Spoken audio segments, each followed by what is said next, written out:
Beerus, my lord. Is there something you wish to say? Here it comes.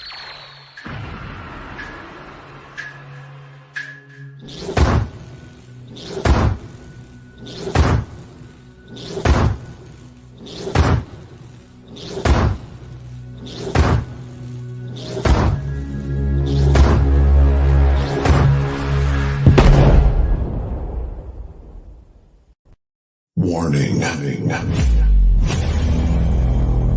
This is a global blackout. Testing the left speaker. Left. Testing the right speaker. Right. Surround successfully recovered. Ladies and gentlemen, give it up for...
Forget about the way it used to be. This is not a damn democracy. We are in a state of emergency, and my word is law. There's only one boss in this place, and that's me, the HNIC. And what it do, y'all? Once again, it's your boy King Kurt live, and we are back at it again on another hot ass Wednesday night. Is your mountain? Basically. Past it. Yo, to be up north, respectively Philadelphia to New York, this here is some southern Bama. This can't be the heat our ancestors was picking cotton in, because we should have revolted a long time ago. It is. It's literally not though, because global warming. Come on. You think it was cooler in them cotton fields back then? I think that's why they stayed that long. It wasn't 100 degrees 3 days in a row. Remember, so Taff, remember when we were in Texas for DreamCon? And it was I was 100. just telling somebody this story that I got heat exhaustion the very first within day. Seconds. I had it the first night. By dinner time, I was like slumped over because I was so like depleted. And then you was passed out in the back of Q's car at one point. Well, you had that crown on your head. So the problem is I had a metal crown on my head. And at 115 degree heat, metal on a black scalp. If I had hair, I wouldn't have at the end of it. You heard me? It put a halo around my head. It basically encrusted all your memories at one point in your life. Child, let me tell you something. Talk about a hard. You know how your iPhone get overheated and it shut down? That I was like, bing, doom, doom, doom. Oh no! Mm-mm. Oh, It was This it, heat- no. It Go ahead. when I tell you, at two different points of the trips, we were both just kind of slumped over because I was like, bro, I don't remember the last time I've been this hot. Nah, this was a level of heat that honestly I had never experienced. And the fact that it was 105 degrees yesterday in Philadelphia at 6 p.m. at night. and that was the coldest it had been all day. Listen, I was very adamant on finding whoever pissed the devil off because somebody owes him something. Because there was no reason for this kind of heat. Yeah, I ain't even going front. I don't know what it's like to sit under the devil's ball sack, but this is about as close as it's gonna get. Listen, I went out once to go get something from the mailbox. My friend was like, "Oh, come by and I'll drop off something." I said, "I'm not going back outside." I Yeah, saw a pigeon burst into a roasted chicken mid fucking air. No, I'm not straight going nowhere. rotisserie. Right, I'm not going no goddamn where. Bitch, you come here and you drop it off, and I'll think about picking it up maybe next week. I ain't even gonna front, and y'all let me know if y'all agree. Is it too hot to be fucking? No. Yes. Yeah. Outside, yeah. That's why I got an air conditioner. Okay, I agreed. If you do have AC, the fucking can continue. But this heat. Stop it. Hold up. You just because you got AC don't mean that before you got inside with the AC you wasn't exhausted. Then you got Yeah. home, turned the AC on. You haven't. think you got some electric joke? No, you gonna still be tired. I haven't been outside, but I hear you. Oh, I'm sorry. It's Yeah. like I've only gone outside. I went outside today for an hour, and I went from cool house, cool Uber, cool physical therapy office, cool Uber, back home. Like it was like that's the first time I've been outside since Friday. I Ubered, and Satan was the driver. He had the AC on full blast with a wet rag on the back of his neck. He said, he was like, "You all right back there, Chief?" I was like, "Nigga." No, I actually had to cut down a tree in my backyard.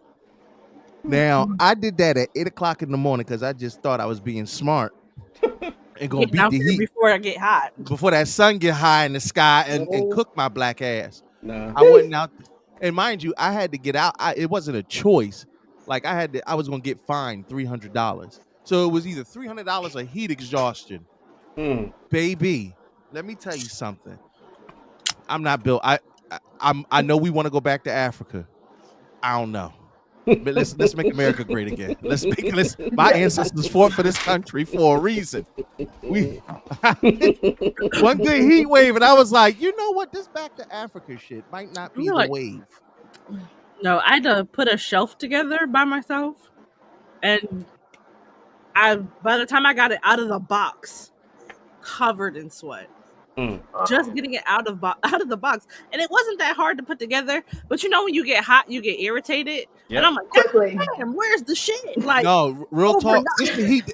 You get mad. Like you get mad. Like your kid could say something. You be like, "Oh my god, shut the fuck up." You be like, "Damn, that's their first words." I don't care. It's too hot to talk. It's too hot to talk. I Don't agree with add no heat to the circumference of the room. yo, Listen, I told my son honest. The morning that we had yesterday, he came in. I said, "You didn't even brush your teeth to take off the heat of your mouth. See. Don't come in here and add a damn degree to No. this room." I ain't gonna front. Cars are like ovens right now. Yes. actually, I will say, shout out to my new car because it's all light. Did you just shout out your Interior? car? Yes, shout out to my new car because I have like that tan leather interior. So while I thought it would be dumb hot because it's lighter on the inside, it's so much cooler than my last car. Okay. Yeah, that black leather do one thing. Oh, And and I've I've had black leather, and it felt like I got my car and it felt like I'd been skinned alive. No, listen, and I love y'all, but y'all already know. Ain't nothing more dangerous to skin than that goddamn belt buckle. That seatbelt buckle? Oh yeah. Oh yes. That's black leather. Hate that damn. That motherfucking belt buckle will leave a tattoo on your ass. My homie said he thought he got shot. He was like, yo, it touched his arm. He was like, yo, what the fuck? No, Thank God. I swear to God, I heard my skin sizzle for real. It was like, I was like, whoo, it fell back out the car. Cause what the fuck is that? Listen, you open up the door, you hear the devil. Right. And see, unfortunately for us girls who are bigger in certain areas, we got to put the Oh yeah. seatbelt here. Oh So my now my hip is god. burning, my neck burns, my shoulder burns, and now there's this nice red, beautiful mark that I got whipped or something all across my titty. Great, Listen, I don't thanks. and know. you call yourself being cute, wearing like a little tube top, belly out, shorts, just to get in your car and be honey roasted in that bitch. Yeah, honey roasted With nipple. it, with a tan. Right. Now my main issue is though, I got titties. Fat niggas go through the same shit. I don't know what you talking about. I gotta do the seatbelt across the one with the little titty Yeah, meat that hang yeah, up, but the vinyl. your shirt gonna cover most of you. You not walking with Right. your belly Yeah. out. Listen, I And don't you're be not having my choking cleavage out. yourself. Yeah, you ain't sitting in the car like Meatball. You saw that. Yo, I'm mad because you know the algorithm thinks it's a man. That's the worst part of the whole thing because Yeah. it's been posted everywhere. So obviously the algorithm thinks it's a man, and I got a whole issue with that. But I'm gonna just let it go because it's Pride Month. If y'all haven't seen me, yeah, and then we go get into Pride Month. If y'all haven't seen, there's a picture of Meatball, who is a Philadelphia viral famous. You might seen her on Baddies. She is True. literally the swanger and the banger. She throw hands. Yeah. She's sitting in her car with her leg up on the steering wheel, titties out. Yeah, It's- shirt it's- shirt up like this, like Yup, titties out. Like, And you know what? It's such a vibe because it's like, yeah, felt. Yeah, it felt like Felt. I get it. Y'all ain't never want to just pull your titties out. Like, that's a good question. I don't know if it's a pride question, but y'all ain't never been somewhere and just be like, it is too hot. I'm about to just pull my titties out. Yes. I mean, Tell- I fanned myself with my shirt, but You like ain't never full just titty- pull your titties out just to get a little air on them. not I have. outside my house. Why are you mortified? Outside, like sitting in my car. No, Right. Like, I feel like there's a time and place for some shit like that. Like, I think we have gotten way too in depth about titty. This is a whole. I don't want to get too deep into a titty conversation, but I do, since it is. First of all, no, we gonna I keep mean the conversation. hashtag free the nipple, but like Hold on, because Tef, to that point, I want to talk about since it is Pride Month, and we'll get to the introductions. But shit, we talking right now. right. I want to give a shout out to Ann Isabella Combs. This is a 67-year-old English swimmer who's trans, and they told it's a trans woman, and they told her, you are forced to swim with men. We don't care who you are, what you identify as. You have to swim with men. So she said, "Oh, for real? Cool. Then what uniform can I wear? Oh, but you got to wear a woman's singlet." And she said, "Nope. If I'm going to swim with the men, I'm going to have my titties out." Yep. And they were mortified. But this is what I mean. This is what I mean. they The put her bullshit. in that position. Exactly. She took a nonviolent stand against the irony and the idiocy of saying, we won't identify you as a woman, but we will place our morality on you as a woman. Just malicious compliance. Like no. Yeah. Like what? And I would have loved, and I wish a motherfucker would say something about my titties out if you are forcing me to swim with the men. Exactly. First of all, I'm the fact gonna that have to be in the body that I'm in. right. That's it. I mean, from an athletic point of view, I'm like them titties gonna cause a little drag, but I was about to say you're gonna lose because of But it. you It's know, not. I don't it want ain't the like excuse. winning. I don't Yeah, want the it's excuse to not- be anything else. Like, Right. it's not and about because as an athlete, it's always about the winning. Like, especially in a singular event like that, I get it that she's taking a stand. I understand that no, 100%. but at that point, it's about more than the race. Yes. Because if you're gonna identify me as a man, then I'm dressed like the rest of the men. Yes. I put it up there with Colin Kaepernick kneeling and the stand that the black Olympians took when they put the black fist in the air on the podium in Germany. I mean, listen, this is Pride Month, and civil rights are absolutely under attack from multiple demographics. We got a lot that we're going to talk about tonight, but 20 minutes into a conversation, we had to talk about titties a little bit. Free the nipple. Stop playing with these women. and let them go head on. And if they want to pull their titties out, and something that Tef has always said that I've always appreciated, that men, it's really men who sexualize breasts. Yes. And if the male gaze cannot be checked, it is not incumbent on a woman to check your gaze.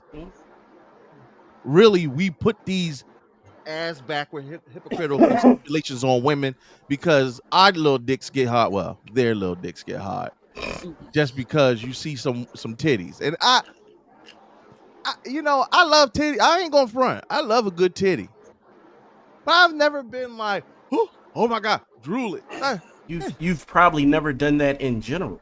Right. That's the thing. Like, it's not the titty. It's the man who is drooling over everything that encompasses a woman, no matter what it is. Yeah. So they gotta control themselves. Like, to not have any type of sexual discipline is definitely an issue. I mean, also not to blow the patriarchal whistle, but like toot it's more about the oppression of women and the restriction on their bodies. I mean, even for men who get pussy, about men who get pussy or be like, you need to put them away. No. Wait, I'm not talking about. I'm not separating the men who get pussy from the men who don't. When I say men who lack sexual discipline, some of those men legitimately get pussy in the world.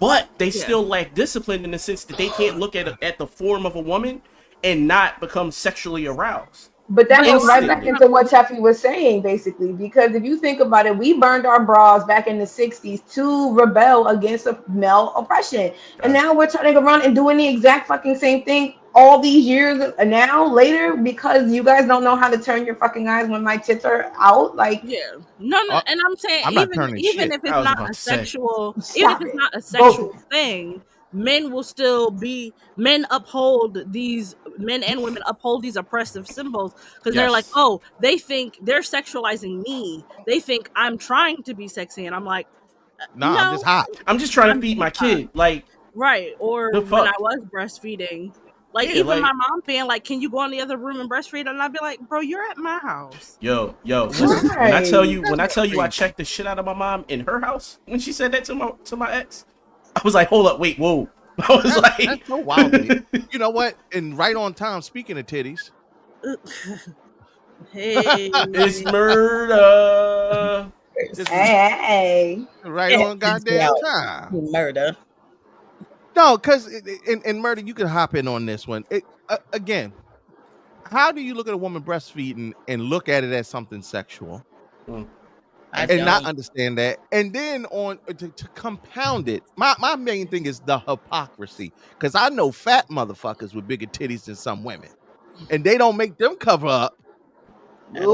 I'm just saying, if it's going to be cover up for women, it should be, because the nipple as a nurse, murder. Is there a difference between men titties and women titties? Because even men can lactate. I mean, yeah, men can lactate, but it's a disorder. Like, it's not regular. It's not regular. It's not like you want milk to come out your man titties. Absolutely. Yes, they have titties, but we, as the women, are the ones having babies, so we have lactation. Gotcha. And having lactation, something's going on either hormonally or something. Like, it could even be breast cancer. Because discharge from breast. Kitty cat. Hold on, let me check myself for lumps. I ain't even do that yet. Hold on. Yeah. Oh shit! Right now. Oh wait, that's a Cheeto. Never mind. All right. You know. Yeah. Any discharge. You're not that big. You're not that big. Like, listen, I don't know. These motherfuckers starting to weigh on me. I was about to get a reduction. I was like, God damn, I'm up to a C cup now. I mean, titties is titties, and they be tittying no matter who the sex is, huh? Yeah. Did y'all see the video of the pop the balloon where the girl had her chest out and she had a nice chest tattoo, and the guy popped it because he's a Christian and lives a modest lifestyle and does not want to hear the backlash if he decided to choose her? And she was like, well, it's funny that you did that. I'm starting my tattoo removals for all of my tattoos, but you already popped your balloon, so next. I know that's right. Yeah, absolutely. And I'm just saying for her and not nobody else. If y'all don't mind me asking, what size titties do y'all have? Like, is it normal? I'm not asking for a God, sexual I reason. swear to God, every week I feel like we're gonna get canceled. Like they just gonna get rid of us. It's just gonna be I'm asking like for we never existed. Like I'm just saying, what is considered how do I say medically uncomfortable? I don't know how to do. Like when do titties just become like, all right, I want these things off me? Because I hear that black women always say, "Whoo, if I could take these titties off." What size titty too big? It depends on your frame and and your confidence in your body. Because I've seen people who are smaller but have like bigger titties like for their frame get reductions just because they're like, I want something that's a bit more petite to match the rest of me. Proportionate, yeah. I mean, like, where's when did your back start hurting? That's because I've got immediately again, right, and their frame. You know what I mean? Imagine Dan broke them off. Yeah, if you're like taller, your chest is heavy. I mean, like, because if you're like 4'10", a C cup would be huge on you. Mm-hmm. Yes, absolutely. Yeah, absolutely. Plus the weight of them, it's a toll on the back. Period. Yeah. So, also and the the shoulders as well. density. Yeah, the density of your breast tissue as a black woman is denser than like your white or Asian counterparts. So your titties are literally heavier. Y'all got heavier titties. Yes. Yeah. Melanie, we were feeding nations. Of course they are. I didn't see that real good. How heavy is it? That's it. Yeah. All right, Teffy, go slower next time you do that.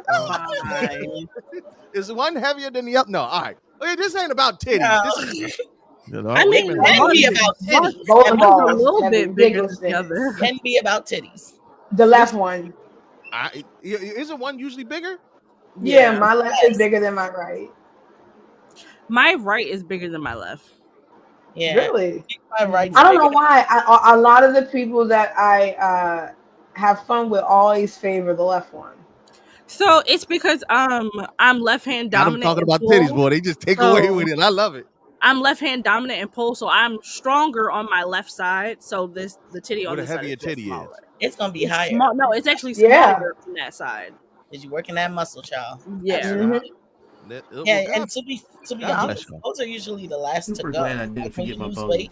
Your boobs are like the last to go. Oh, listen. No, honestly, it depends on the person, really, because I've seen women who have lost weight and their breasts went poof. Yeah, their breasts be first. Your stomach is the last thing to go. Right. It's always been the ass. I done seen asses disappear like magic tricks around this motherfucker once you get on that. Right. Oh, it's magic. No, I said something. No. All right, look, we haven't even introduced ourselves, so we're gonna do it real quick. Down at the bottom, still living the motherfucking dream from the you renamed the podcast. Come on. Bass, introduce it. I'm sorry, I had it on the tip of my tongue. So I'm Basim the Dream from the new pod Weaponized Ignorance. Coming at you Tuesday nights at 9. So see y'all next Tuesday. Make sure y'all follow the page. It's literally just Weaponized Ignorance, and it comes up almost immediately. I'm so glad I picked the name. Yeah. And Bass, we're gonna talk a little bit about Diddy, and I know y'all put some content about that. Yeah. So, and Murder is literally the Diddy whisperer. She been keeping up with the whole shit going on. From the Key Lifestyle and Poly Group, as always, some people have open access and some people are just forbidden. CC pulling up again. This is like you becoming a little bit of a young regular. Go ahead on. Oh, here we go. Hi. I'm just saying. I appreciate your gay ass pulling up for this month. We needed you. Everybody else here almost as straight as an arrow except for Teffy. Why you do you that? see her face? Oh my god. Yeah, Teffy gay adjacent, you know. Diet by. Diet gay. She is diet by. Yeah, I love it. She's low calorie gay. CC, can you introduce yourself, please? What do you mean? You already, first of all, you calling me by my regular name, which you know is bad. You should be ashamed. I fucked up. I'm so used to. I'm just used to talking. I'm sorry. I know it's all right. I forgive you. I forgive you, Eunice. I forgive you. I'm forbidden. I'm forbidden everybody. Please do not call me CC. I will ignore you and not answer. Um, Mm-hmm. I'm forbidden. Co-admin and co-creator of the Key. It's a lifestyle poly and kink educational group. We're trying our best to get folks to come out and get educated with us and learn as we learn. It's a safe space as well. We accept you for who you are and not what you are. So just trust and believe me. Once you come and you get loved on by us, you definitely got that safe space. So y'all come through. They do Best they do poly some group loving. on the nets. Yeah, they do some good loving, boy. I tell you. And It the is time for original y'all now. Jamaican Don Data and my personal Caribbean tutor. Fortunately, she has a lot of patience with me because my patois is ass. And yeah, I be fucking some shit up. But as always, see murder, let them know. Hi, welcome on everybody. It is your favorite set of titties, since we're talking about titties. Carolyn, aka C Murder, coming at you from my Part noisy unknown. house. Yeah, we already said. He said. I got kids, damn it. Yeah. Uh-huh. That's because of them titties. That's Yeah, I know. Them that's how titties you ain't got know. this. Uh-huh. Yeah. And you don't want me to be great. But either Yep. way. That's all right. He said, I'm going to scream as much as I want. Also, Murder is our resident medical advisor on all things nerdy and medical. So, if y'all out here doing something that you shouldn't do, um, and you want a little advice. Now, mind you, she can't help you with that burn that you done had for a week and you was with that nasty woman and you know what I'm talking about. You better go see them white lab coats. Yeah, you better stop Not playing. You the better go not ahead the on this white appointment woman, at the the clinic. nasty woman disease. Yes, go see the doctor. That woman had worms. You in knew the it. right direction. Yeah, you know, Ew. got worms and shit. Yeah, that's what my mom used to Don't. say. See, I'm with you. Ew. What you out here doing? All right, Teffy wanted to get us started. What's up, guys? This is at Teffy Wonder, your wonderful melanated mocha merge on. Happy Wednesday, beloveds. I believe this is the last Wednesday of Pride. So Yep. we'll be back. We'll be back to being terrible and using all the wrong pronouns and shit next week. I'm doing it already, but go ahead. Immediately. Monday. I'm already fucking up. Listen, ain't you doing the thing in July? Don't you got a comedy show or something? Yes, Mm-hmm. I guess I should promote that. Kind of. Yeah. It would be It's so funny. I can promote everything but myself. I'll be like, yeah, I got a little thing going on. And If y'all people wanna call see you a it. narcissist regularly. very, very light. Bruh. Don't Bass, if you knew the week I fucking had with people typecasting me, and I'd be just like, yeah, I could always tell when We've talked about that before, and I think you still don't understand it. So I'm gonna just let you live in the moment. I'm gonna let you live in the moment. I'm a fucking narcissist. I want the limelight. I'm absolutely the center of fucking attention, and that's that. And by not promoting yourself, you give off this sense of modesty that we all know better than. So, But see, Teffy, somebody, you know what, Teff? Somebody today, accolades, right? They were like, you know what, Kurt? Out of all your friends, that Teff, that's a real one. Don't you fuck that friendship up. And I was like, but we all say that regularly. But it took Teffy to be like, nigga, ain't you supposed to be promoting something? I'm like, oh, yeah. You're right. I love it. Absolutely. No. Yeah. Well, she know Teffy, the only person that could call me a narcissist, and I'd be like, yeah, I can see that. You've been with me, or you've been around me long enough to know I ain't shit. But at least I mean, unlike these other hoes, I be knowing. Wow. Okay, so that's so now I know you're not talking about me. So I'm like, wait, I know this nigga. But whatever. But outside of that, I give you that, Tef. You are like, for real. If anybody ever asked Kurt who his best friends are, it would be very obvious. It's you and Addie. But when it comes to his forward-facing friend, it's definitely you. Addie is the background guy that, like, when he shows up, you just know better than to like bother him. This ain't shit, Bass. Don't gas her up no more than what she already is. She already felt like she can tell me what to do. First of all, don't be like that. Do you listen though? No. Hold on. When it comes to listening, I don't listen, but I listen more than I do anybody else. I give you that too. Oh, Which is my crazy, God. right? So I it give you go that from a too. 0 to a 2. That's it. So if you about to die, I gotta go through Teffy to get it through to you. That's not true. That's I not listened to true. you. I went to the doctor because of you. Like 3 days later. Like what I the did the fuck? best I could. Like, listen. I took your advice. We not. You was down to your last white All right, blood listen. cell. Listen. I don't know Listen. why I feel Promote the show. Promote the show. When is the Yes, show and where please. is it at? Oh, that's a great question. I should have that up. Damn. I was July definitely- 24th. I was definitely stalling. It's July 27th. Yes, July 27th on Sunday. Me, It's my at OG Triple Copa's. OG Top Flight, Big Roll, and my man Mr. Cheese from the Rabbit Hole podcast. We're going to be at 4000 Spruce Street, and basically we're going to be at the Copacabana, the Copa Banana. Let me say it right. The Copa Banana. Right down the street from the crib. I can walk.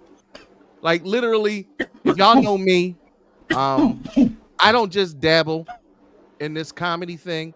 I've been around these streets for a long time, but I do not perform as often. This happened to be one of those instances where the promoter happens to be a friend of mine, and he hit me up and he said, "I'm trying to put a show together. I want to put the team." So it was kind of one of those. You know what? I'm with it. So if everybody that keep asking, when am I see you perform? When are you going to perform again, Kurt? Kurt, when's the next time you're going to perform? I want to see you perform. Well, there it is.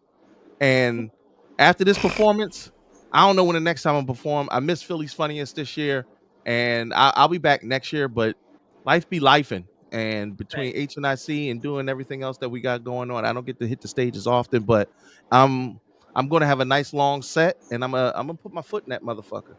Hopefully you show up, show out, and be ready to laugh. Some people think I'm kind of funny. Other people think I'm kind of ignorant. Both are right. Yeah, I promoted myself. Thank you, Taffy. Thank you. Yeah. So are we doing the pool party this year or no? Yeah. Already confirmed. Virgo's Groove Pool Party. The official promotion will be out Friday. Okay. All right. So y'all got that shit to look forward to. Go to our website. Again, I'm taking the summer off, but if you want to see me perform, I will be performing at my studio's Halloween show. Details coming in the coming weeks. Go to our website, t-shirts, hats, hoodies, bras, draws, you know the rest. Sign up for our Patreon, patreon.com/Head Nerds in Charge as well. Taffy, real quick, when is your pole show for Halloween? Is it on Halloween?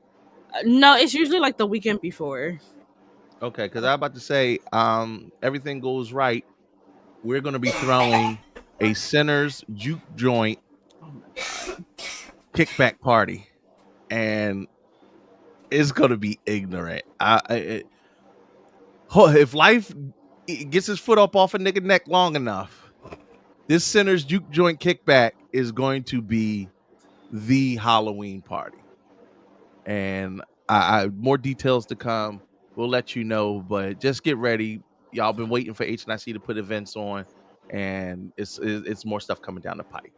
Outside of that, we got a lot of hot topics and shit that we need to get into. Are y'all ready to get the show started? Yeah. Hell yeah. All right, let's get it. Yeah.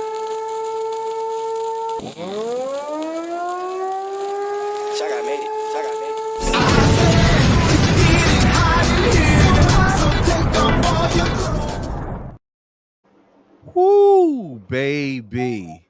These nerdy streets is a rockin' right now. One of the longest running television shows in history just killed off one of the main characters. And if you're a fan of The Simpsons like I am, I know. Hold on. Spoiler alert. One of the main characters have been killed off. And we ain't talking about Ned's wife or Bleeding Gums Murphy. This is massive, and will have massive ramifications for any future seasons. Longest running cartoon in history. And I don't know how it's going to go on, but rest in peace to Marge Simpson. Oh, why? Ain't nobody told me nothing. No. So wait. Just so I'm not confusing the two, because I haven't watched in the last few months. They did do an episode where she died, or they thought she died, and then she like went up to heaven and then came back. Is that no, bro? This one This she is actually the season. That's it. This is the season finale, and the official word. Let me. So, is Marge Simpson really dead? The Simpsons season 36 finale leaves fans reeling. It's the end of the road for one iconic Simpsons character.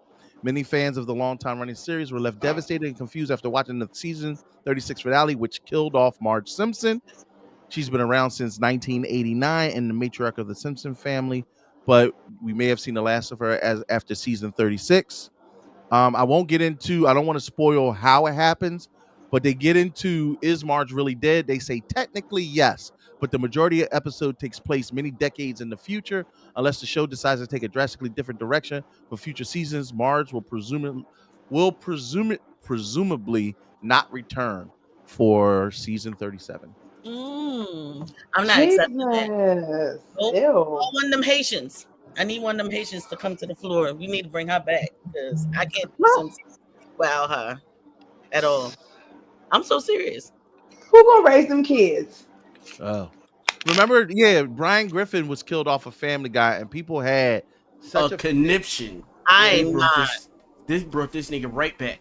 It was like but the season finale. Yeah, it was like the season finale was them bringing him back. I'm a riot. I mean, I think that if with the Simpsons and as much as Disney would cave, I don't see why I wouldn't like write to somebody. Like they'll bring her back. I'm gonna paint myself yellow, and I'm gonna go to all the Dunkin' Donuts and just swipe off everything off the counter and scream, "Bring back Marge." That would make a great viral campaign. Yep. See, I for the life of me, I don't understand when writers get to the point. I mean, 36 seasons, yeah. Now we got to do something to kind of shock, but killing off main characters. Look at Roseanne. And now, mind you, Roseanne Barr is one of the main reasons why they had to take her off. But that show didn't really last that much longer, and it just was not the same show. No. When James from Good Times died, it's not the same show anymore. Yeah, but Good Times still went on like 2 or 3 seasons. And it was trash. It was trash. Don't nobody else want Florida? Wow. I don't think anybody want Homer by himself either. I don't know. There was a bunch of women that was lusting after Homer. The bitches in front of me. Okay. Homer's a mediocre white man with an excellent job. Please, he'll always get some pussy. Thanks. Right. If I know a lot of them niggas sitting around here. Damn.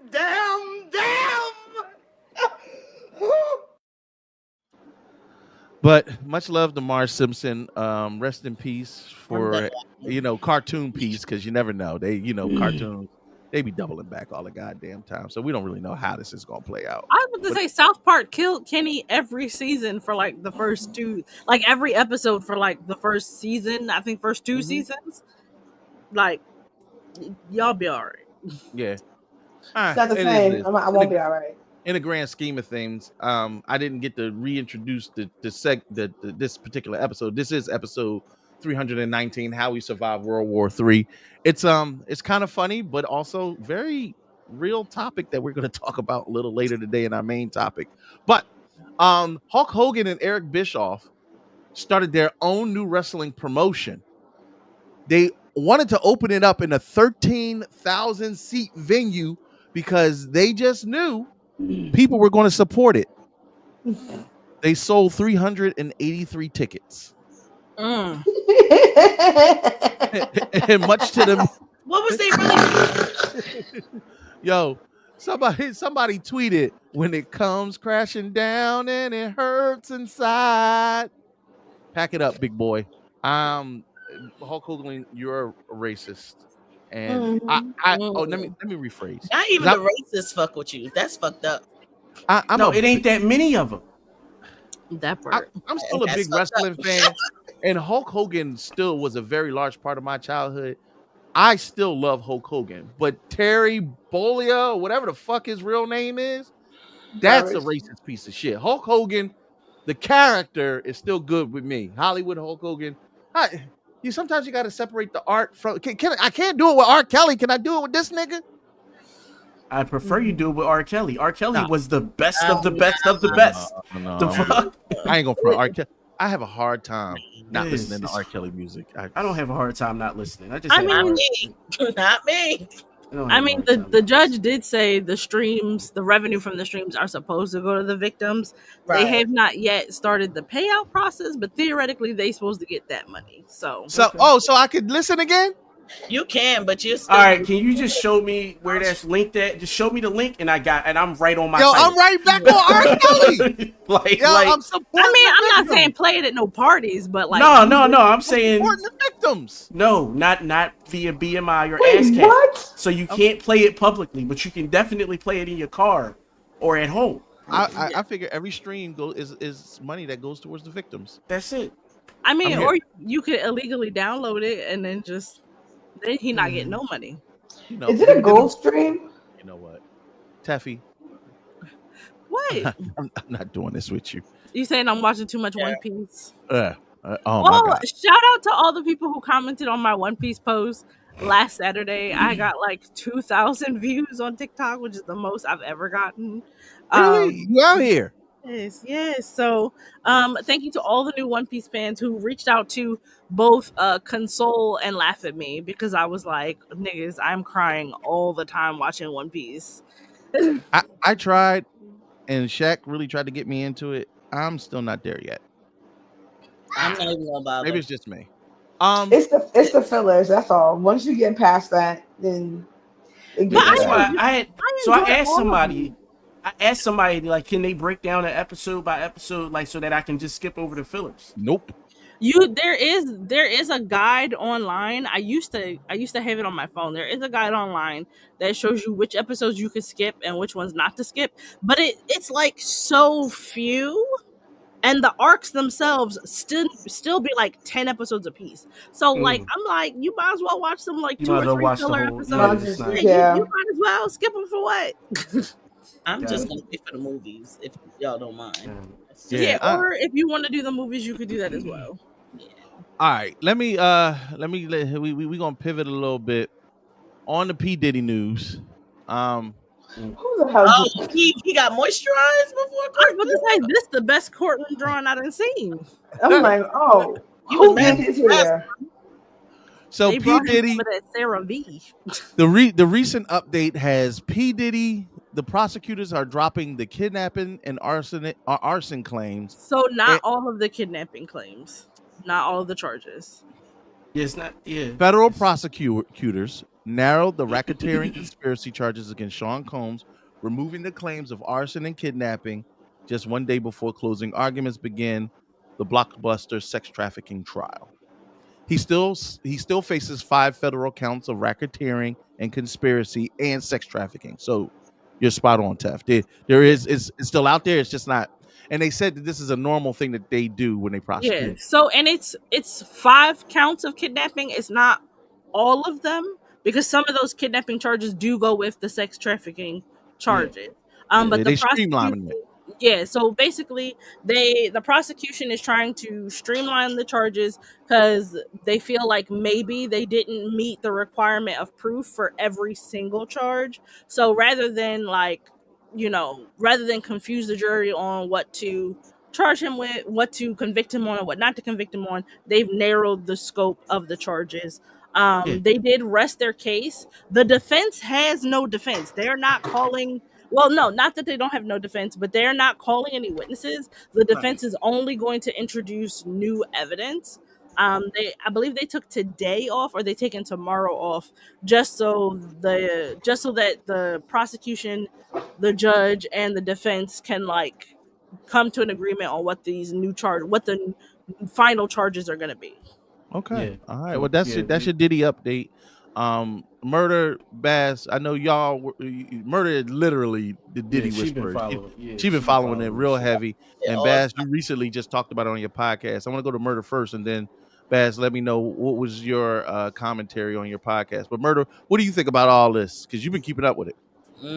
I mean, honest to God, I want to hate it, but I can't because I mean, I know there's like, all right, of course he did. Well, I don't know anything, but the arson and everything. I mean, yeah, we got enough eyes on that, but the main thing is this Rico. So I think they wanted to just focus on, like Teffy said, just focus on the main charges that align more with this Rico case. I mean, the arson part, it just sounds like, you know, a dude being mad. A dude being mad and want his girlfriend back. That it just sounds like a soap opera. I think the juries would lose it, like lose focus if they had all of these charges on top of the main kidnapping and everything. So Gotcha. I agree with them. Great, but I kind of wish they had the balls to just keep these charges on. But I know they want to seal this case, so I mean, have at it. It is. I was disappointed that they dropped the arson charges, but it makes sense since they don't have P. Diddy on camera at Kid Cudi's house. It's literally just other people being like, no, he was there. Right. But because they don't have the concrete proof that he was there. They said charge what you can get him with. Right. So I was like, I was disappointed, but I was like, I get it. I don't trust nobody with that much Beijing in their hair. And once you go to jail, yeah, I know you fake. Go, Bass. What was your commentary on this? So this, again, to repeat what everybody said, this is definitely something that prosecutors do often. And like Teffy said, it's kind of just to make sure that the jury understands the instructions. Like, you don't want to go into a situation where you're instructing them, especially with that particular kidnapping charge that they dropped. What they would have to explain to the jury is that in California, this is what arson looks like. But in New York, this is what arson looks like. And so it's like, to have them to decide that, it's like, nah, just drop the charge. And the same thing with the arson. It's like, you really only have this man's word versus another man's denial. Like, you don't have any physical evidence, you don't have video evidence. So it's like, I get it, kid, cutting you out of a car and somebody opens your Christmas gifts.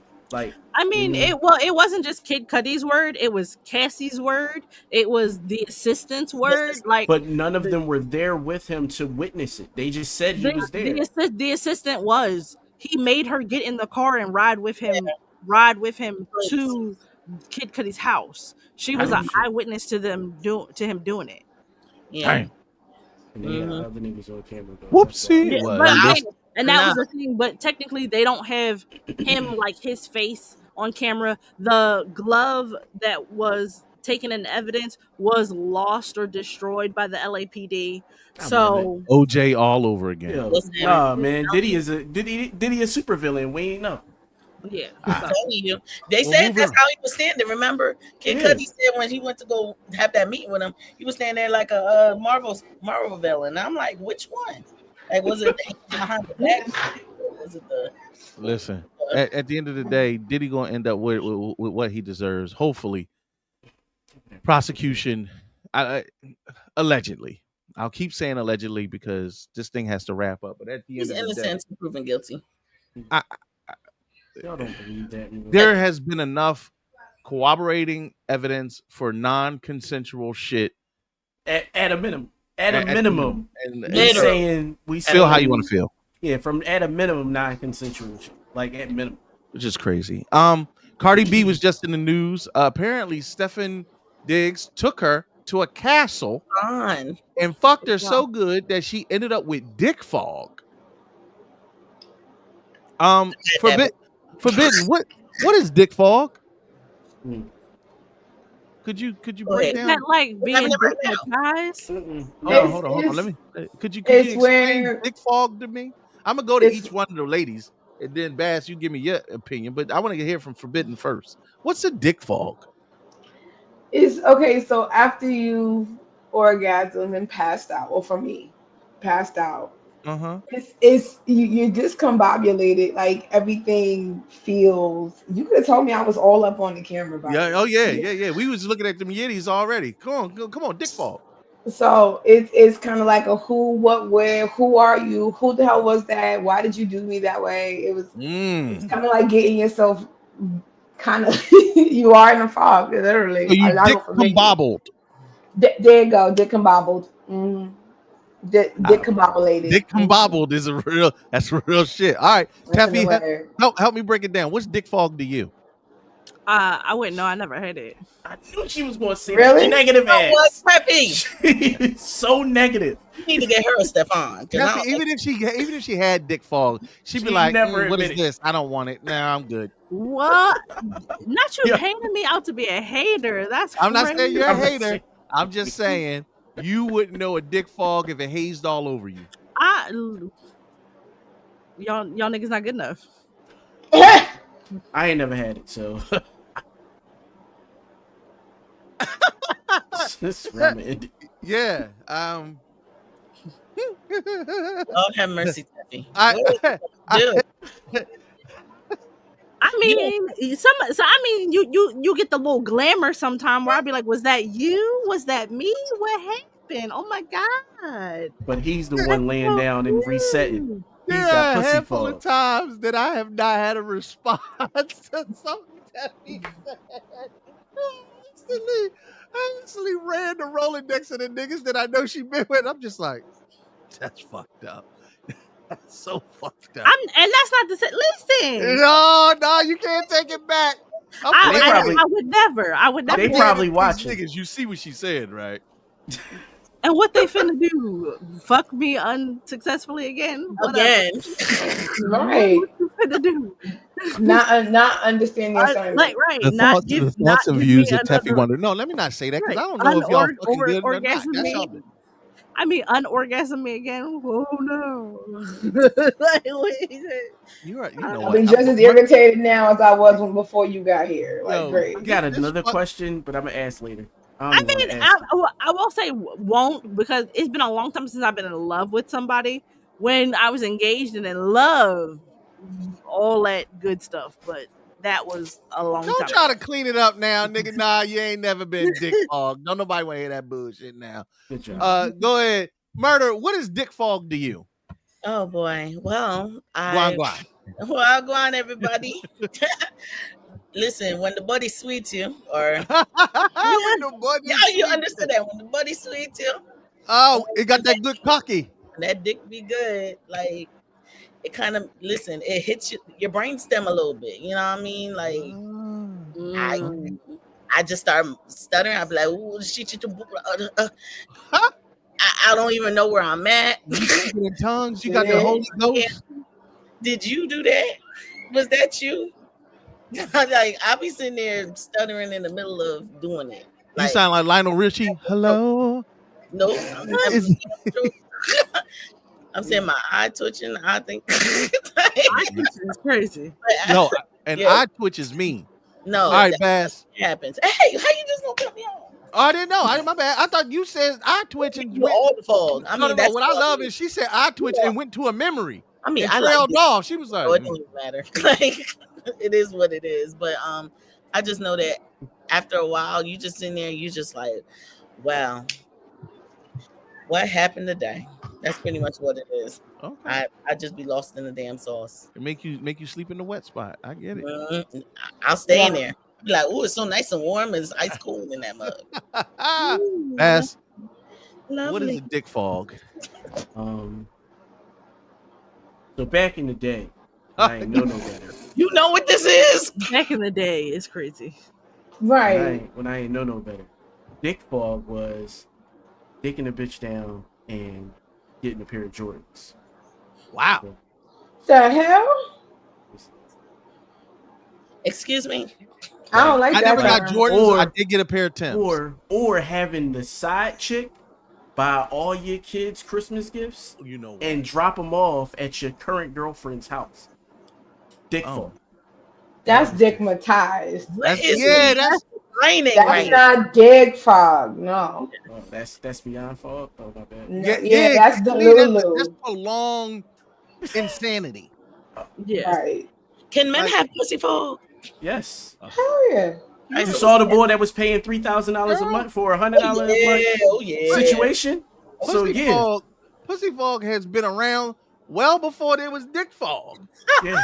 Well, You start if making you kids. believe, Just remember that. look, if you believe in Christianity, Yeah. there's sin in the world because of pussy fog. That Yeah. nigga Adam was like, this is handcrafted vagina made specifically By for the me. hands of God. He was like, God, I know I like what you talking, but that pussy though, like that's my rib. He said, "Didn't I tell you not to eat from that tree?" He was like, look, nigga, did you feel that? You ain't never did. Do you know how good you made that? He's like, I'm trying to get up under that leaf. Get That, up he under said that leaf. woman you gave Listen, That woman you gave me? me. Yeah, that's how you know it was pussy fog, because the first thing out of his mouth was, that woman you gave me. What he meant to say, the real translation was, that pussy you made. That nigga. pussy you gave me had me lost, and I was hungry. Uh-huh. That's why, listen, that's why I'm a firm believer in, if she got that good, you can't really be mad at a man if he act the whole damn fool on it. I mean, I ain't trying to excuse no bad behavior, but god damn. Whew. You gonna cheese harder than that boy that got drafted to the NFL. Right, the That right little- woman will make you lose your fucking mind, and that's why you don't put your whole dick in them, because then you lose yourself. Only 8 inches, not the 9th inch. The 9th inch is Wait a minute, I was like, who got Whatever it? gets I was gonna say you talking to. I'm like you do realize some of our watches don't have that, right? Oh, like, wait a minute, don't lie to them. Forbidden. I started doing. I was like, well, that ain't me. Right. I was like, some of these men can't even not pee on their balls, and you talking about some 8 inches. I'm not that bad. Why do we go from titties I'm to sorry. micropene All right, in the yeah, same episode? Michael Freeze got me deleted. All right. Last hot topic. In the blackest thing to happen in restauranting, the black CEO, newly appointed black CEO, is only 35 years old, and he's already bringing a very black culture vibe to Red Lobster. He instituted 3 new menu items to get the hip and young in the building spending good money. $5 drinks. Let me tell you something. There are a few places left in this world that gives you quality $5 drinks. Now, it is a part of the happy hour. So it's not just regular $5 drinks. You do got to go during the happy hour. The second thing is the sangria flights. And it's basically 3 drinks, all different sangria flavors. I think, Murder, you said it was like $16? Yeah, it was $16. And was it worth it? I mean, I think so. $16, 3 drinks. Each drink has like a decent amount of alcohol. I mean, you're not gonna get drunk, but you're gonna feel good, and you won't be thirsty after a while. I think it's worth it. And I think the piece de resistance is something that has never been on a Red Lobster menu, but have recently become very popular, which is seafood boils. And they have 2 kinds of boils. They have the sailor boil, which is all shrimp and sausage. And then they have the mariner boil, which also includes one cluster of crab legs and 1 Maryland tail. I want more meat, but basically me and Murder, we went out, we checked it out, and this was our experience. So the new black CEO. Wait, hold on. Diddy's still there. Shit. Diddy had something to do with it. All right, here we go. So the new black CEO of Red Lobster said, come through for the seafood boil. So your boy had to pull up and come check it out. But first and foremost, I had to get the cheddar baked biscuits. That's the whole point of going to Red Lobster. I ate about 13 of them before my friend even showed up, and no, I had no regrets. The seafood boil was the sailor boil and the mariner boil. One's about $31, the other one's about $46. Had some drinks on deck, had my Captain and Coke. As you can see, We got it with the regular butter and garlic. We didn't do the Cajun seasoning, even though you see that butter dripping off of it. Flavorful. It had the seasoning was right for the garlic. It wasn't overpowering. At some places, I kind of wish we had tried the Cajun with it a little bit, just so it had a little kick. I felt like the potatoes and the corn needed a little bit more seasoning on them. Like, come on now, you're a black CEO. You know we like seasonings. The jus sausage was a little overcooked, but all in all, nice amount of food. We did have to put both boils together to kind of make it look right, but look at me. Look at just gluttonous, enjoying that Maine lobster tail. That was the highlight of the whole thing. And then they had the nerve to get the grandmama cake tin to be able to wrap up your boil and throw it in there. No regular little container. That's what I'm talking about.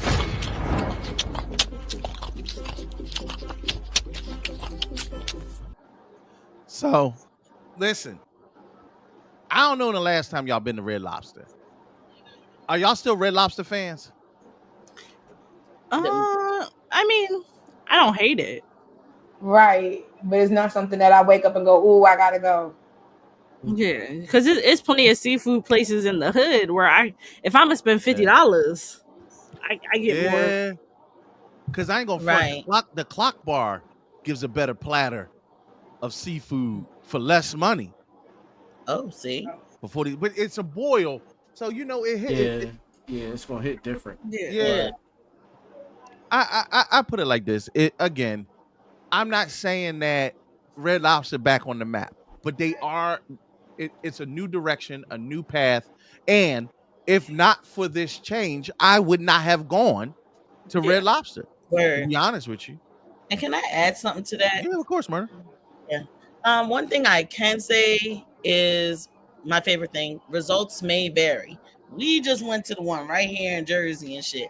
Maybe the one in Atlanta or New Orleans is probably busting. They probably got some people back there that know how to make a seafood boil already. And it's probably going to be much better elsewhere than where we were at.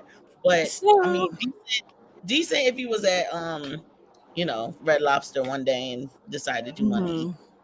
You have a choice of a seafood boil instead of that bland lobster tail with no... That bland-ass lobster tail. I was disappointed in that. It's a little more flavor than the usual. No, I was gonna say I saw one or two other reviews and people said things similar to what you guys said, where like the food was good, but it wasn't great. And I think you should post it and tag Red Lobster, because I think what they're looking for now is the feedback. And if all it needs is a little bit of seasoning for it to be really good, throw some slapping mamas on it and we good. Or some Old Bay. You might be all right. So you can get the girl said you can get the other butter sauces on the side and you can dip them. So the Cajun one have a little bit more flavor than the regular roasted garlic. I might go back to the Cajun. Yeah, but she said it was giving low sodium. Like they were trying to be exactly what we need. But you know what? Still. And the drinks also depend on your bartender. So I think had y'all went at a different time of day, got maybe a different bartender, the drinks would have may have hit a little bit harder. But really, when I tell you, it was such a flight of the moment. Like I had just seen that TikTok, John, and I was like, you went without me. I'd have went. No, Tef, when I say it was literally on some old random, I put a post up like, oh man, who gonna go try out this boil with me? And Murder was like, nigga, I'll go. I was like, huh. Yeah, because I made a post about it on the explicit page. And I was like, hell, I'm trying to go right now. But then when I saw the note, I was like, it was Murder who was like, I was like, so when you trying to go? She was like, now? I was like, a nigga free. Down the street. Yeah. And I mean, literally, it was. Let me run up the street. Let me. And I just want to say this. As a black man, there aren't many times where I am reminded of my childhood when it comes to food.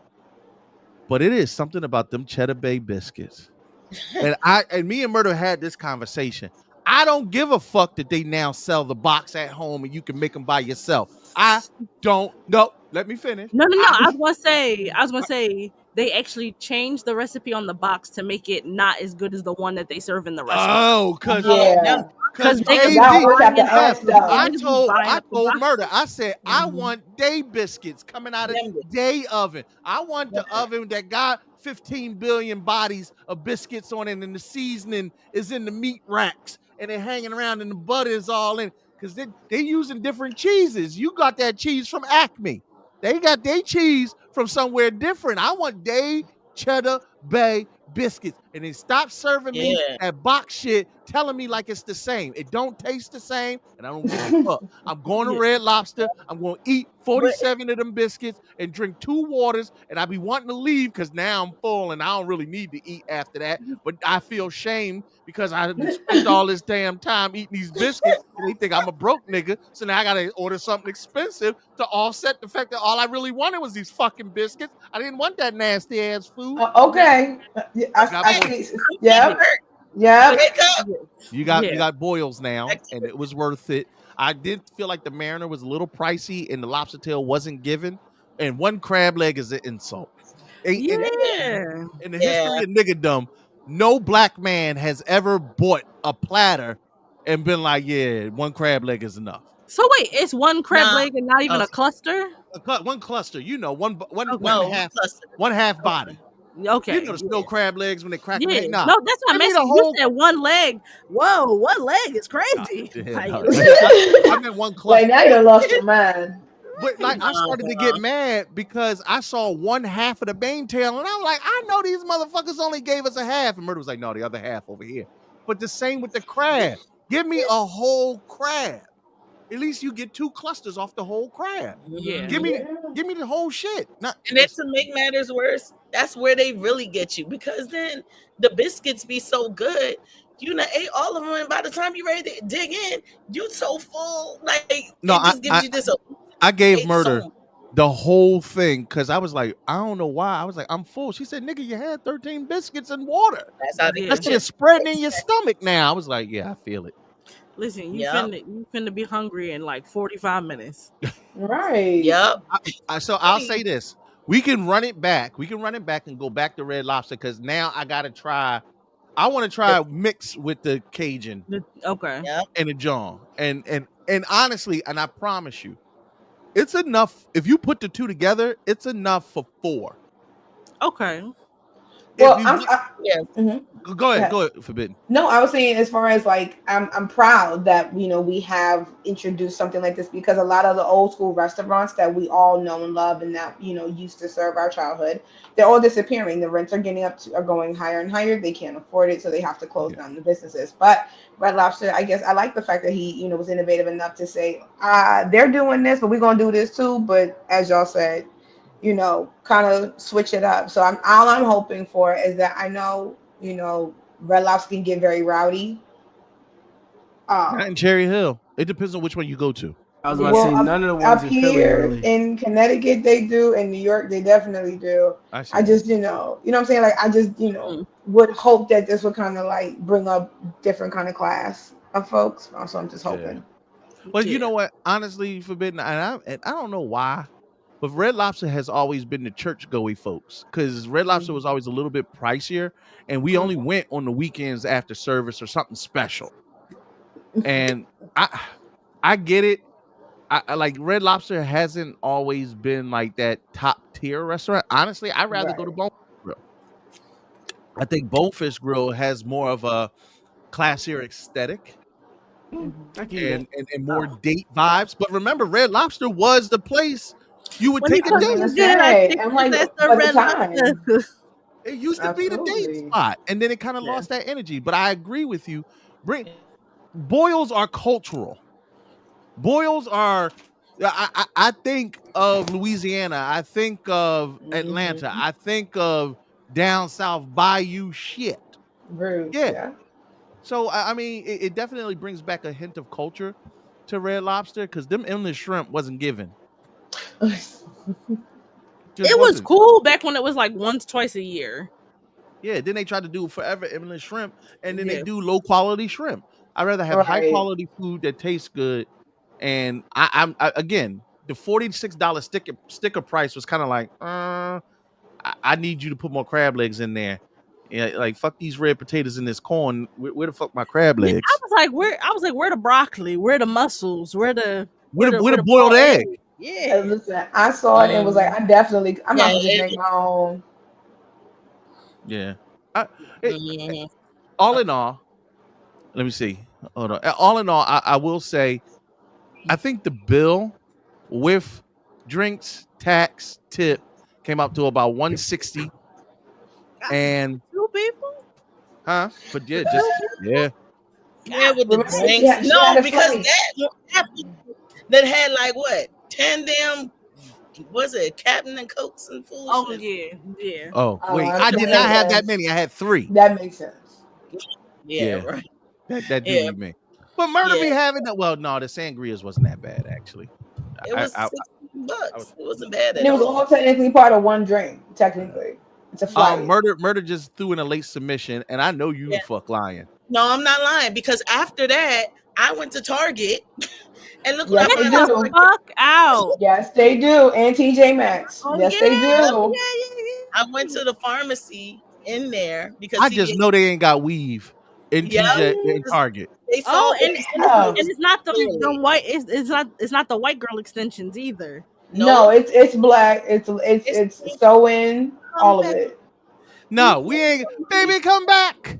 You can blame it all on me. Nah, They should have son. rolled this out in February. Right. So I know what to say. Teddy said the seafood bags out in Chicago be $50 to $60. But see, Teddy, here's my thing now.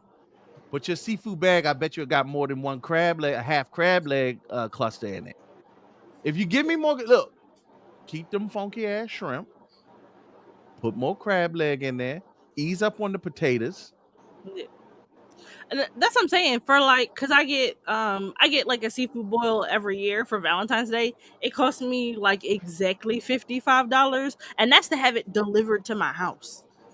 So, and I get it'd be like 2 pounds of food with the 2 snow crab clusters. I get a Yeah. full pound of mussels, full pound of shrimp. Yeah, where the mussels? Yeah, That was the other thing I was missing. Well, all right. Did Either y'all way. have crawfish? Because this No. So you can not at Red Lobster, but like at the seafood places up here, some of them do have crawfish. Yes. Yeah. Yeah, I was just saying I think it's a good like summer introduction, like for Right. some menus. Mhm. What I will say is also like an introduction to brand. Thank you. It's an introduction to like Caucasian people on what a seafood boil is. That's why they did low sodium. What it's supposed to be, because I done seen these unseasoned ass seafood boils they be doing. Oh. Yeah, they do. And then they're changing it up. They're like adding weird shit like macaroni and cheese and ramen noodles with the pack boiled all the way to its mush. They're all and then what was it? Pickle boil, hot dog boil. Right. Oh yeah. White What people y'all be fucking it up. doing? Fucking You're it just up. boiling shit in a big pot. Yeah. That's, Right. They're trying to and they call us savages. Oh, listen. I think Side note, Red Lobster also has new steak stuff. So if you don't like shrimp, but your friends want to go, you can get other stuff. They have other new things on the menu you can try as well. So that we didn't give Red Lobster a whole lot of attention for no pay us, Red Lobster. No pay. no paid promotion. So that we're gonna cut that shit short now. Look, if y'all want to go check it out, because to me that's the culture. You know, that one's for the culture. Pivoting.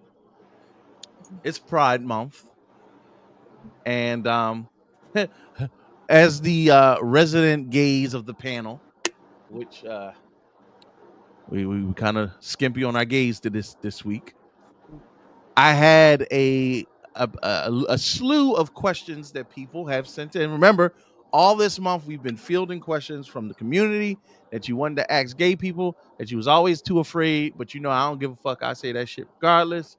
And then you get the opportunity to hear their viewpoints. Bass actually has allyship to gay folks, and Murder as our medical resident. She can give us the technical shit that sometimes we don't, like how to get a dildo out your ass, or how to sanitize a rose. Stop trying to use vinegar to clean that shit out. I had It's one of those not before. natural. Not me, a patient, but you know. What a question? A patient did what?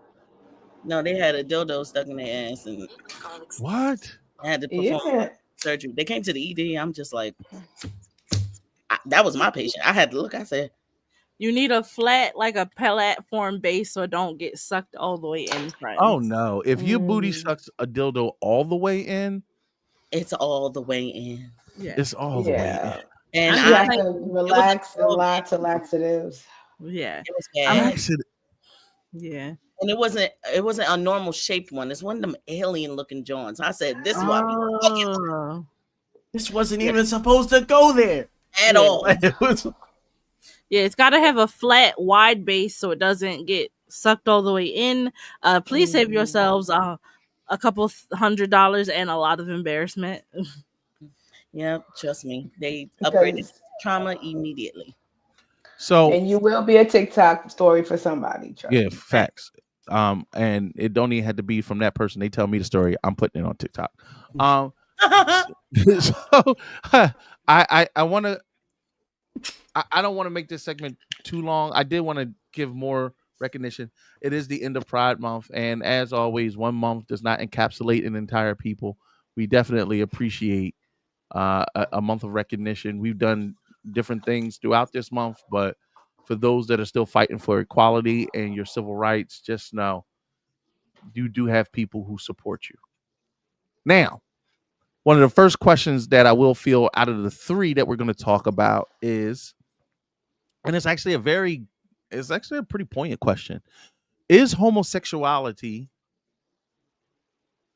or anyone on the LGBTQ plus spectrum a product more of nature or nurture?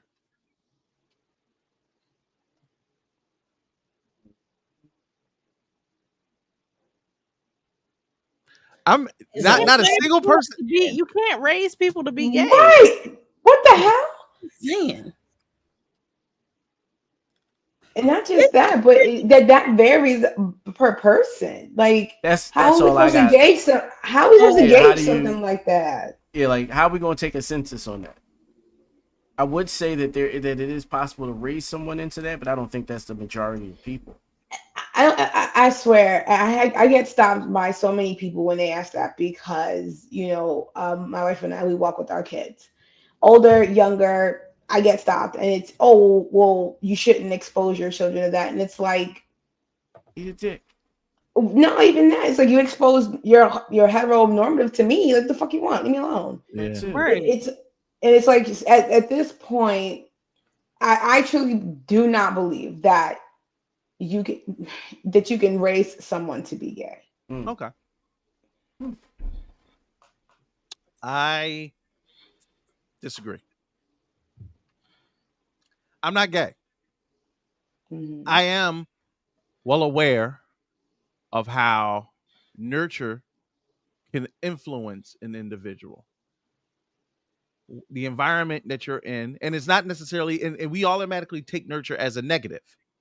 If you are in an environment that nurtures you for any form of expression, you could be whomever you want.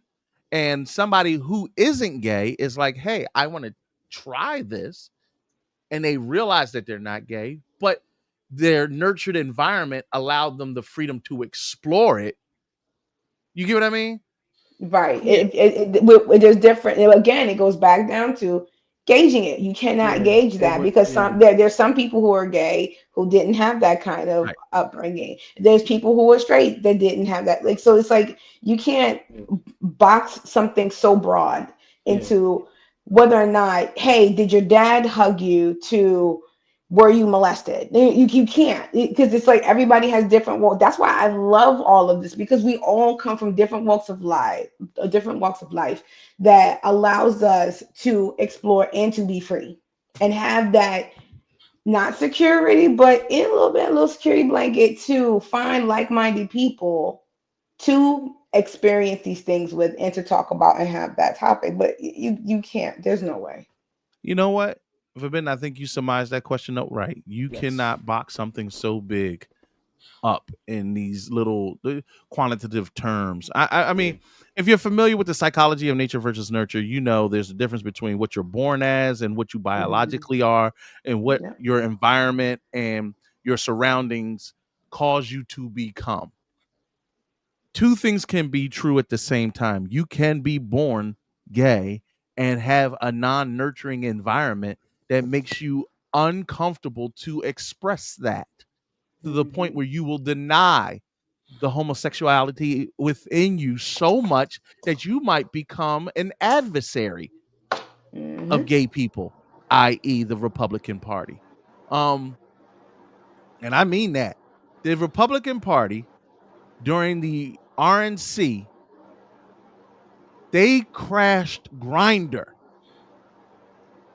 They crashed the site from the amount of activity that the Christian-based anti-gay movement politicians, but they was all up on Grindr in there. So there's a lot of people who are repressing shit too.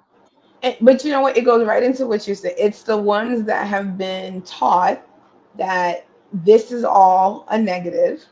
So they go and they procreate ridiculously, creating broken homes. And then you do have the one kid out of the 12,000 he's made that is gay.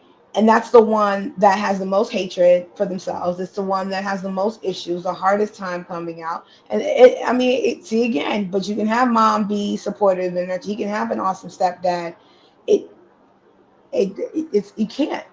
Everybody's experience leads them into different walks of life. Agreed. All right, next question. And I thought this was a good question. What do you, as a person, a part of the LGBTQ plus community, what do you struggle with every day that a straight person wouldn't know about? That is a good question. I'd want to know that. Yeah, what is an indicative struggle that a straight person would never have to worry about? Take your time. You want my answer? I don't know. Anybody, whether it's from the viewpoint of an ally, or if it's something that you have seen in the medical field, if it's something that you personally experience. I mean, I have what I would say, because my two nieces are both a part of LGBTQ plus community, and I see their everyday struggles. I don't want to automatically speak to their struggles, but I have an opinion on it. But Forbidden, yeah, kick us off. I mean, it's the change me.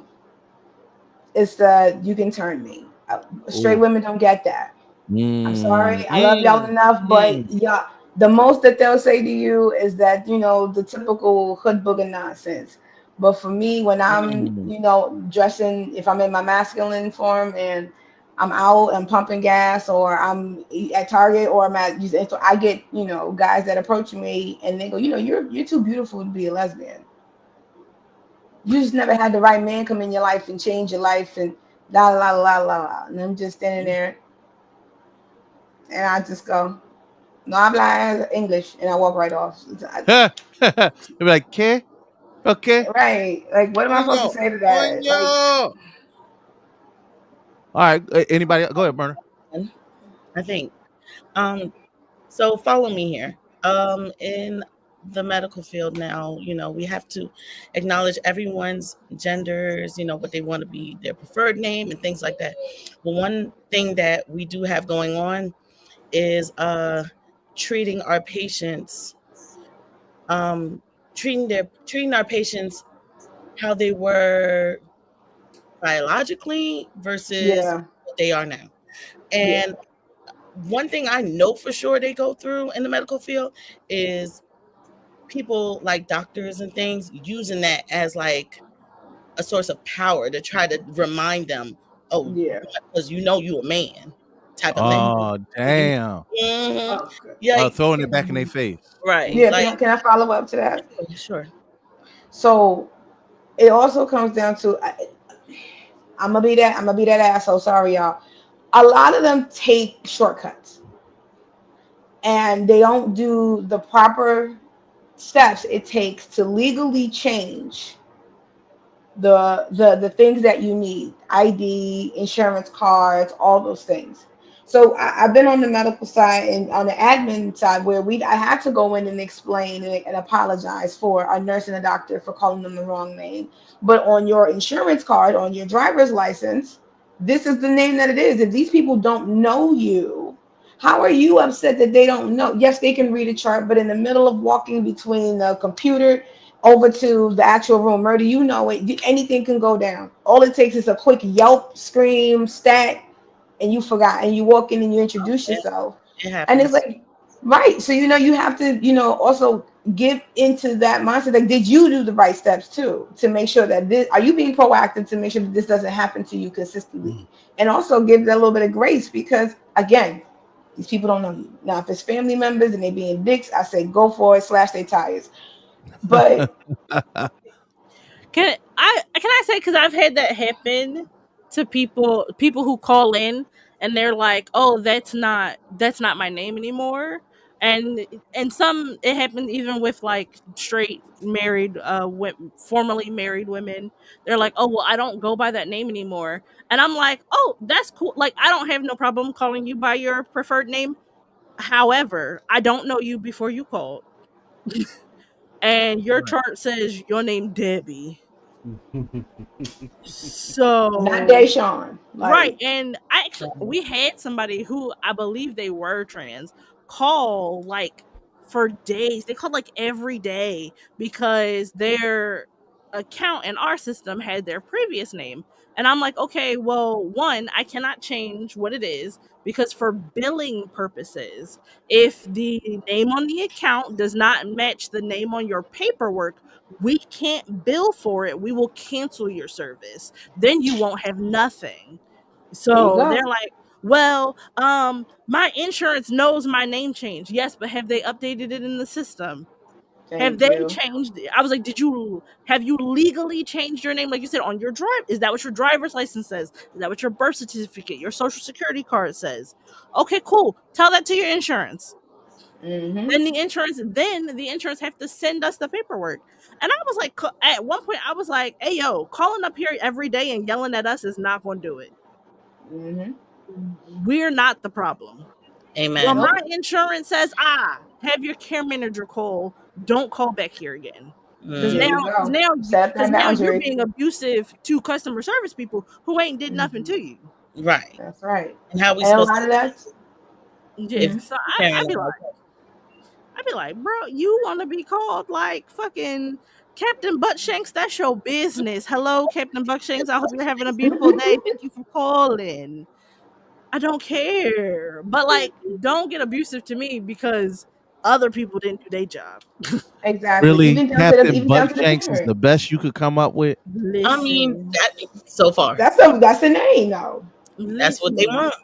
Captain And, Buttshanks is a diva. I don't know what you want to talk about. mhm. Wild. Slay the Boots house down. It's Yeah, not from the slate of. This is why we yeah. don't. One day we're gonna get canceled, and and ironically, it may not be me. Oh It my may, lord. it might not be me that do it. I'm just Uh, saying.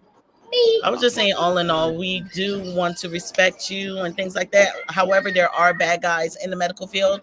They are because once you don't have that stuff fixed up, trust me, they're gonna run with it because legally it's right there, and they're gonna Yeah. keep on, Yeah. being ignorant and nasty to you. So yeah, definitely, please update your stuff. We love y'all. And last question: how can straight people be good allies? Bass, talk to me.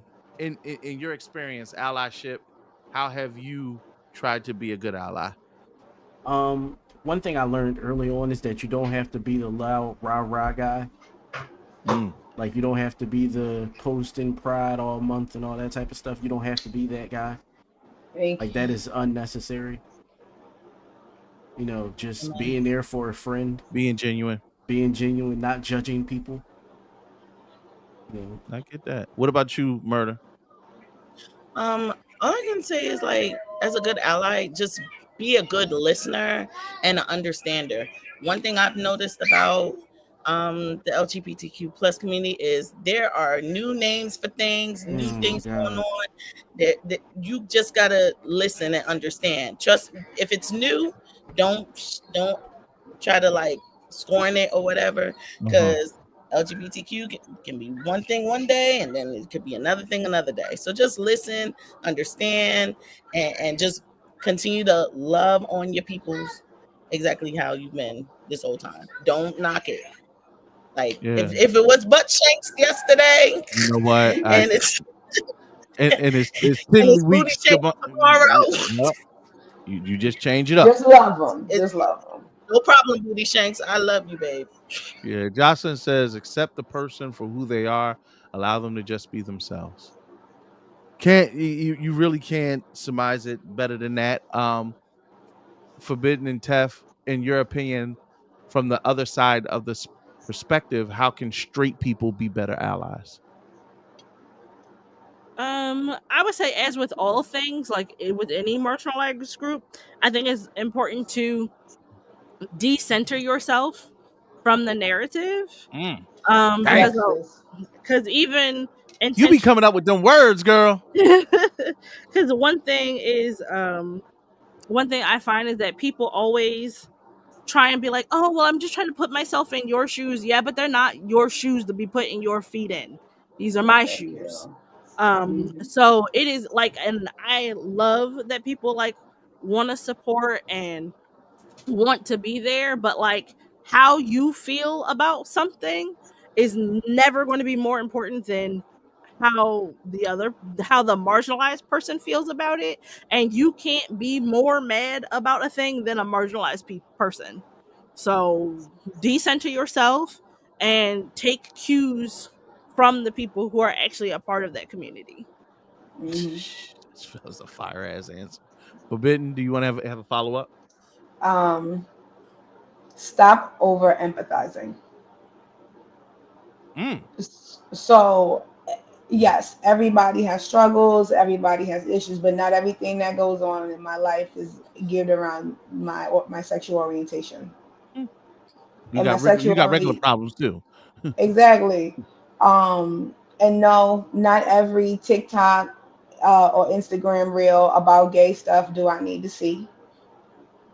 If it's if it's cute, funny, ha ha ha, right? But not everyone, and damn sure not during this month. Yeah. I feel that as an autism parent, people just send me autistic stuff, and I'd be like, he got other shit going on, like like the boy. We don't have the to boy. focus on this one thing all the time. I was like, first of all, he's got autism and ADHD, and also, he got other shit going on. Like, send me farmers markets deals. Like, do something that's actually gonna help, and that's not just strictly performative. Like, oh, I see you, I see autism, I autism awareness, and I'm like, I'm very aware of the autistic niggas in my house. At this point, I believe I may be one of them. The call is ringing loud as fuck in the house. Okay, but I don't need not near another piece of awareness.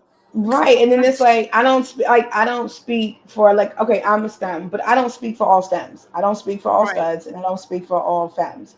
So for me to ask me questions, and then when I give an answer, it's not the answer that I guess you were seeking. So now we're back to square one with you asking me the same question, but in a different way. Like, no, my answer is still my answer. If you want education, there, not just during Pride Month, there are so many different centers that have all types of information. They have all types of. I just took my daughter. I took her to her very first sex educational little event. You know what I'm saying? And she dabbles, and I'm just like, okay, well, I don't want to be the only person you get education from. I want you to understand that the world is vast, and you can get all types of different knowledge. I am only one person. Y'all are only one person. So there's no reason to assume that we are the complete knowledge of all things gay and all things straight. Yeah. Also, it's not our fucking responsibility to fucking educate you on some of this shit. Nigga, Google is free. Google is free. I kind of wanted everybody to weigh in on everything. I always feel like I'm the least qualified to really speak on a lot of these subjects, even though I see it. I'm adjacent to it because I watch my nieces navigate their lives, and it has been an eye-opening experience. I think the only takeaway that I'll leave with and in this segment with is, especially, and my focus is more for the culture in our community, the Black community. We are so religious hypocritically. You know, we are so religious hypocritically. What you say? Yeah, you cut out. You cut No. out. You said something hypocritical? Oh wow, I cut out. Can you hear me? Yeah. Yeah. Okay. Yeah. I said we are so religious hypocritically. Hmm. If you are steeped in your faith and you truly believe you are saving lives, that it's okay. But remember, the teachings were never meant to be weaponized to bash, beat, oppress, or push away. The Bible was intended to be a book of love. And yet we have seen time and time again where people have used it as a tool of oppression. We saw it with white slave owners, with Black slaves. We've seen it when priests prey on the children that they're supposed to be shepherding. And I always remind people, even when I was a minister, before you point your finger at anybody a part of the LGBTQ plus community, remember that the scripture put adultery and fornication before homosexuality. And if you are fucking and sucking or cheating on your wife, keep your goddamn mouth shut. And if you have a morality base that only focus on homosexuality and you're not wagging that same finger at the people that you cut up with, love, and excuse, knowing that they are going against your Bible principles of sexuality by fornicating and cheating on their spouses, then you are a hypocrite.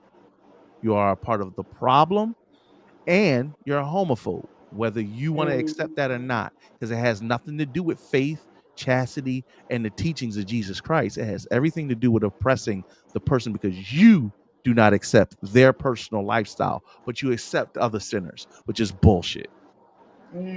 All right. Period. Here, here. With that being said, World War III. Ladies and gentlemen, boys and girls, children of all ages, It's time.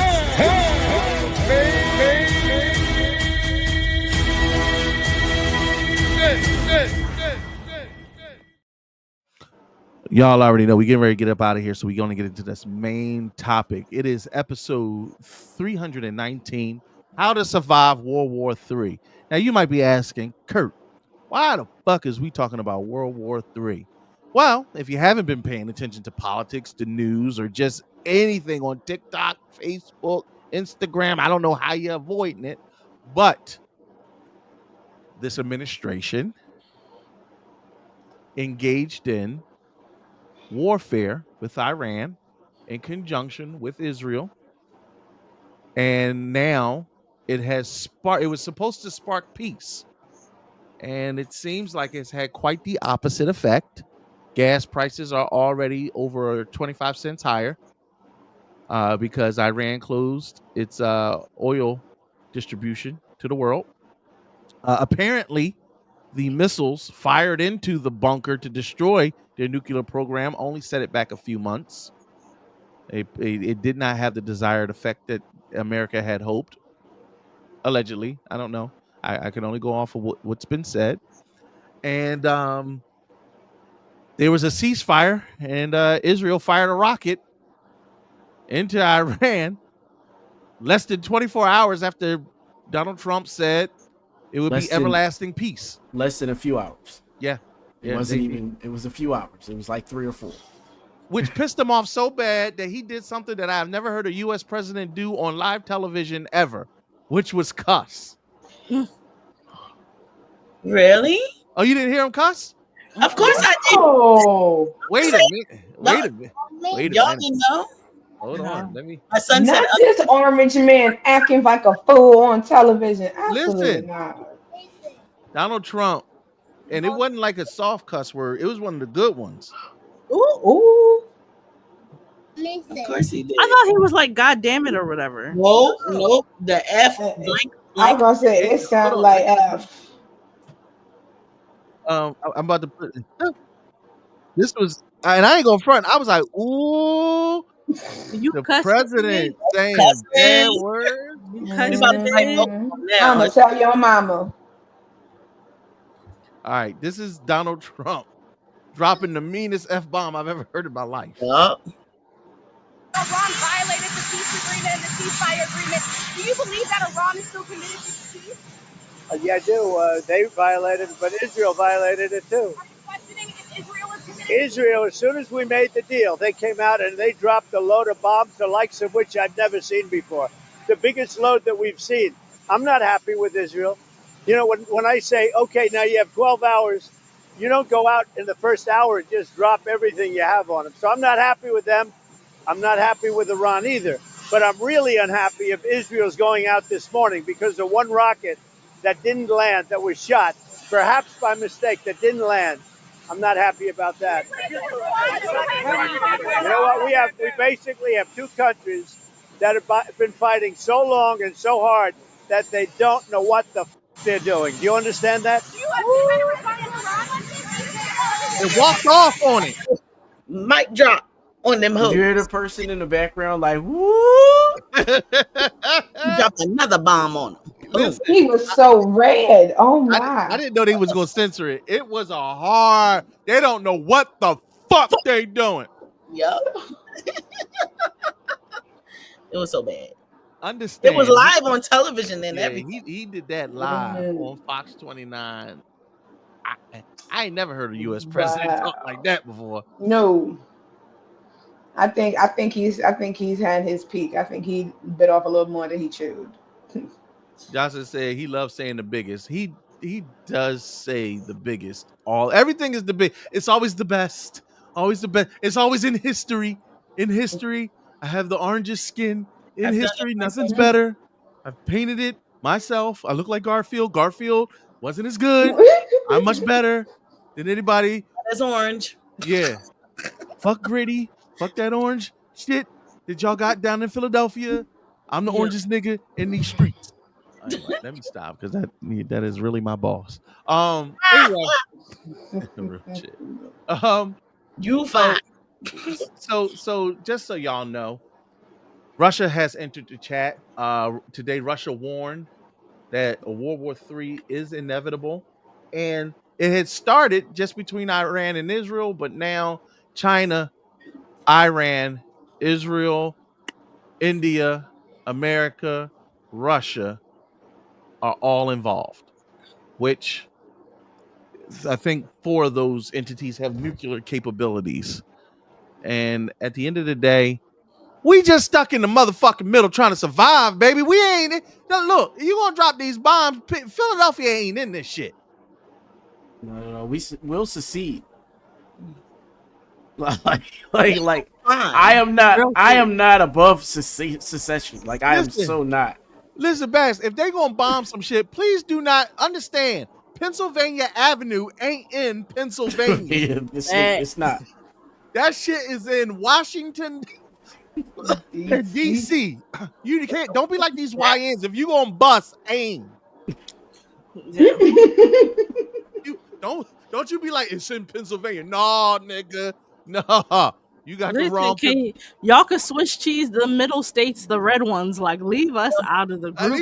Yes, thank you. They did a map of all the Democrats, and we're all in like cities. Yeah, it's you see all cities. that red shit? Pre-game, baby. You can't miss. You can't miss. Right. Literally. The Bible Belt. You got the all best that. target. Yo, just aim for the red. So we had a little laugh, and I want to give y'all some real information, and we want to real quick talk about some movies we love. I put How to Survive World War III in 2025 in the chat GPT. And thank you, AI, for spitting out a bunch of information for us. I'm not sure how much of this shit is actually going to help you survive, but according to the algorithm and Skynet, this is what you need to know. It's a nice little long list. I ain't gonna read all of it. I'll let me be blocked so you can see poor Teffy Wonder. But I'm gonna give you some of the gist. Financial preparedness, which is interesting because you know what? Money might not be readily available. I'm gonna give you one of my tips that my daddy gave me. I won't get into where I have it, but I have some precious metals, silver, gold bars set aside in an emergency, a literal emergency, to be able to trade for travel if fiat currency like paper money and digital currency. I don't know if y'all ever and I'm gonna say this real quick. There's a Wawa that's by me that has shitty reception. I always can't get reception in that Wawa. I lock my debit card, like my Cash App card, my debit card. I lock it. You don't think about this, but to be able to unlock your card, I need Wi-Fi. I need a cell phone signal. If you lock your cards and there's cell phone towers or the internet is down, you don't have access to your digital money. Yeah. And that's if your digital money is even still on a server. Now, more than ever, we could be susceptible to losing access to our financial resources if you do not have paper money and something of value to be able to trade in an emergency. So gather important documents, collect financial records, personal identification, and medical information. Put that shit in a safe deposit box or in a safe that is fire retardant, and put it somewhere secure. Emergency. Go ahead, Steph. Oh no, I was just gonna say that's what people were saying was so scary about China and Russia entering the war chat, because they were saying that they could teach Iran how to do cyber attacks on the US. And y'all know they were saying how Russia helped him win the first election, and Elon and them have been saying it loudly and proudly that they stole this election. So they were saying that them entering could mean more cyber attacks on US. They said that they had sleepers. So on Monday morning, right after the bombings, we woke up to Jefferson Hospital systems being down and Temple University hospitals systems being down, and they were down until after 5 o'clock. Like literally, from 8 o'clock in the morning, they were sending out the message to potential patients until they said something like 5:20 or 5:30. They came back up. There are people who do cyber attacks on hospitals and hold their systems hostage until they ransom it. It's called ransomware. But also save up emergency savings. And I know that's hard, especially now. But if you can have $1,000 cash tucked away somewhere, do it. And it's not savings. It's literally for shit has gone bad. Also know money can deteriorate and mold, and you have to put it somewhere dry and not susceptible to moisture. So don't think burying your money works. And they say have adequate insurance, but I don't know about all that because what's insurance gonna do? Yeah, I'm about to say insurance. Who I'm putting a claim into? Ooh, fucking. I mean, listen, I just redid my benefits at work. Don't say that. All right. So family communication. This is where I thought was really important. Develop a plan, staying in contact with family members, and identifying a meeting place if separated. Let me ask y'all, if the shit hit the fan and you totally lost communication, do y'all have a designated meeting spot for your family to meet? Yes. Jamaica. You just go to Jamaica. Yeah. I'm going to Jamaica with Carolyn. What you talking about? Fortunately, I don't have much family, so I don't really have to worry about that. Nigga, meet me at the house. I'm not leaving. Like, my family's really spread out, so we don't necessarily have a centralized meeting place, kind of like for that reason. I just go check on my family, close, but it's gonna be me, my child, and whomever on our way to Jamaica with Carolyn. We got a I big house. Come on. Yeah. I have an out of state contact. I have a wilderness contact, and I have an international contact for me to be able to get my way out of America if need be, or bunker into place. Um, I don't tell people outside of your trusted community that you want to go with you where you're going to go. And I say that with love, even your friends, because when it goes bad, Yeah. Yeah. And it may not be your friends that be the danger, it's the people that they tell. Exactly. and you never know how far it spreads. So knowing identify safe and secure shelter either at home or elsewhere. Also consider having supplies readily available for both scenarios. Real quick, make sure to put go bags in your basement in case of a nuclear attack. And there's some iodine pills and things like that that you can have during radiation. Have gas masks in case of chemical attacks. Have a portable shower.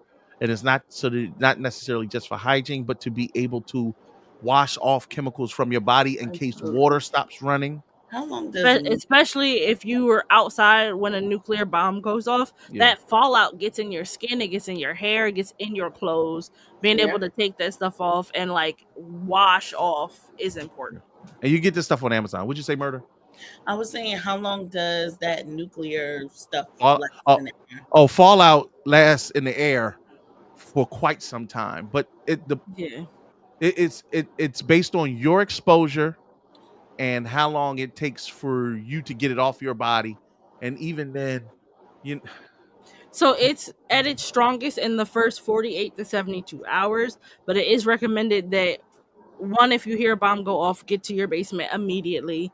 If you are unable to get in your basement immediately, like, shelter wherever, and then wash off as soon as possible. Take your clothes off and put them inside like a plastic bag or something where you could seal them to seal Yeah. the dirty garments up, seal them up so that you don't get more contamination.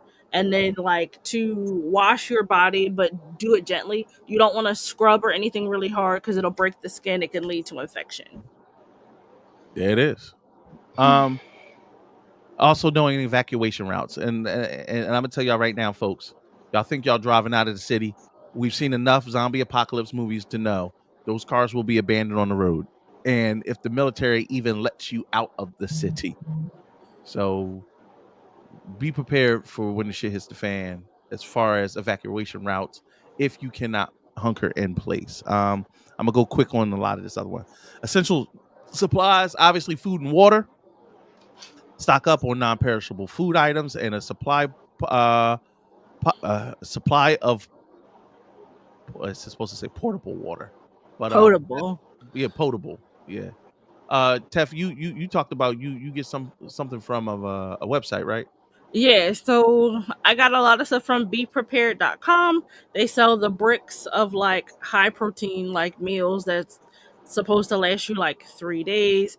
They do sell like rudimentary like bug out bags, like emergency kits. You can buy dehydrated food. You can get family kits. You can get kits for like single people, and all Yeah. of it is pretty. It's pretty like highly rated. I would read the reviews on some of that stuff just because some of the kits, especially the medical kits, like the band-aids and shit be cheap. So I would recommend buying like a name brand emergency kit. And then also if you have people who take medication, you want to have at least a month's worth of medication saved up, that so that you can have it. Extra pairs of glasses, comfortable shoes, A stuff. big one that I didn't realize that you should put in your go bag was a toy for your child. Yes. That is really important. Favorite teddy bear, say favorite toy, something, duplicate it, put it in the bag because it'll help your child to be able to deal with the stress of at the end of the world. First aid, y'all already know. First aid kits, get them online. You can grab hygiene products, soap, hand sanitizer. So communication. The internet will more than likely not be accessible. Your cell phone will more than likely not be accessible. I actually have one of these, and I'm very proud because it's my dad's. I have a hand crank radio. Oh my god. Literally. Wow. And I have one. I need to make sure it still works. Oh, yeah, wow. like literally, it's a little handle on the side. You rev it up, and the battery power kicks it on. And one thing you will get is radio signals, because outside of blast radiuses, people could still transmit radio signals, and it's not affected by EMPs, Yeah. which take out electronics. So that's that. If I can't advise you to do anything, and that seems silly, buy a hand crank radio. Yeah. That's really, really, really fucking important. And remember to pack warm and cold weather. Your microphone cut out again. Yeah. Right. Can you hear me now? You sound far away. Yeah. Whoa. All right. I will say, if you did want to protect your electronics from like an electromagnetic pulse, the EMP, they do sell Faraday cage bags. You can put your Who's that?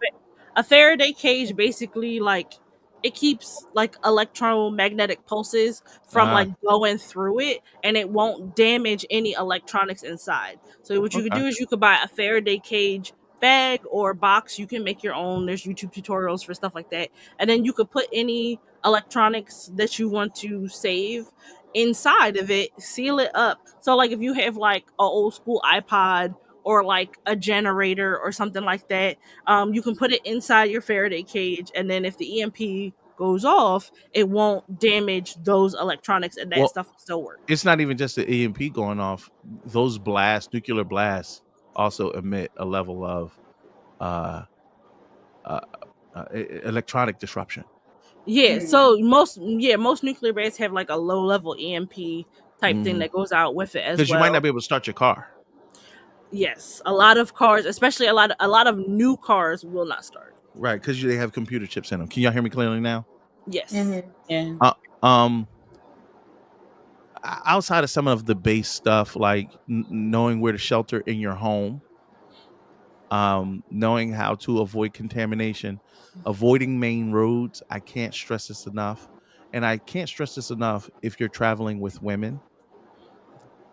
For some reason, and I do not know why psychologically, but when the world goes to shit, men become some of the most dangerous people.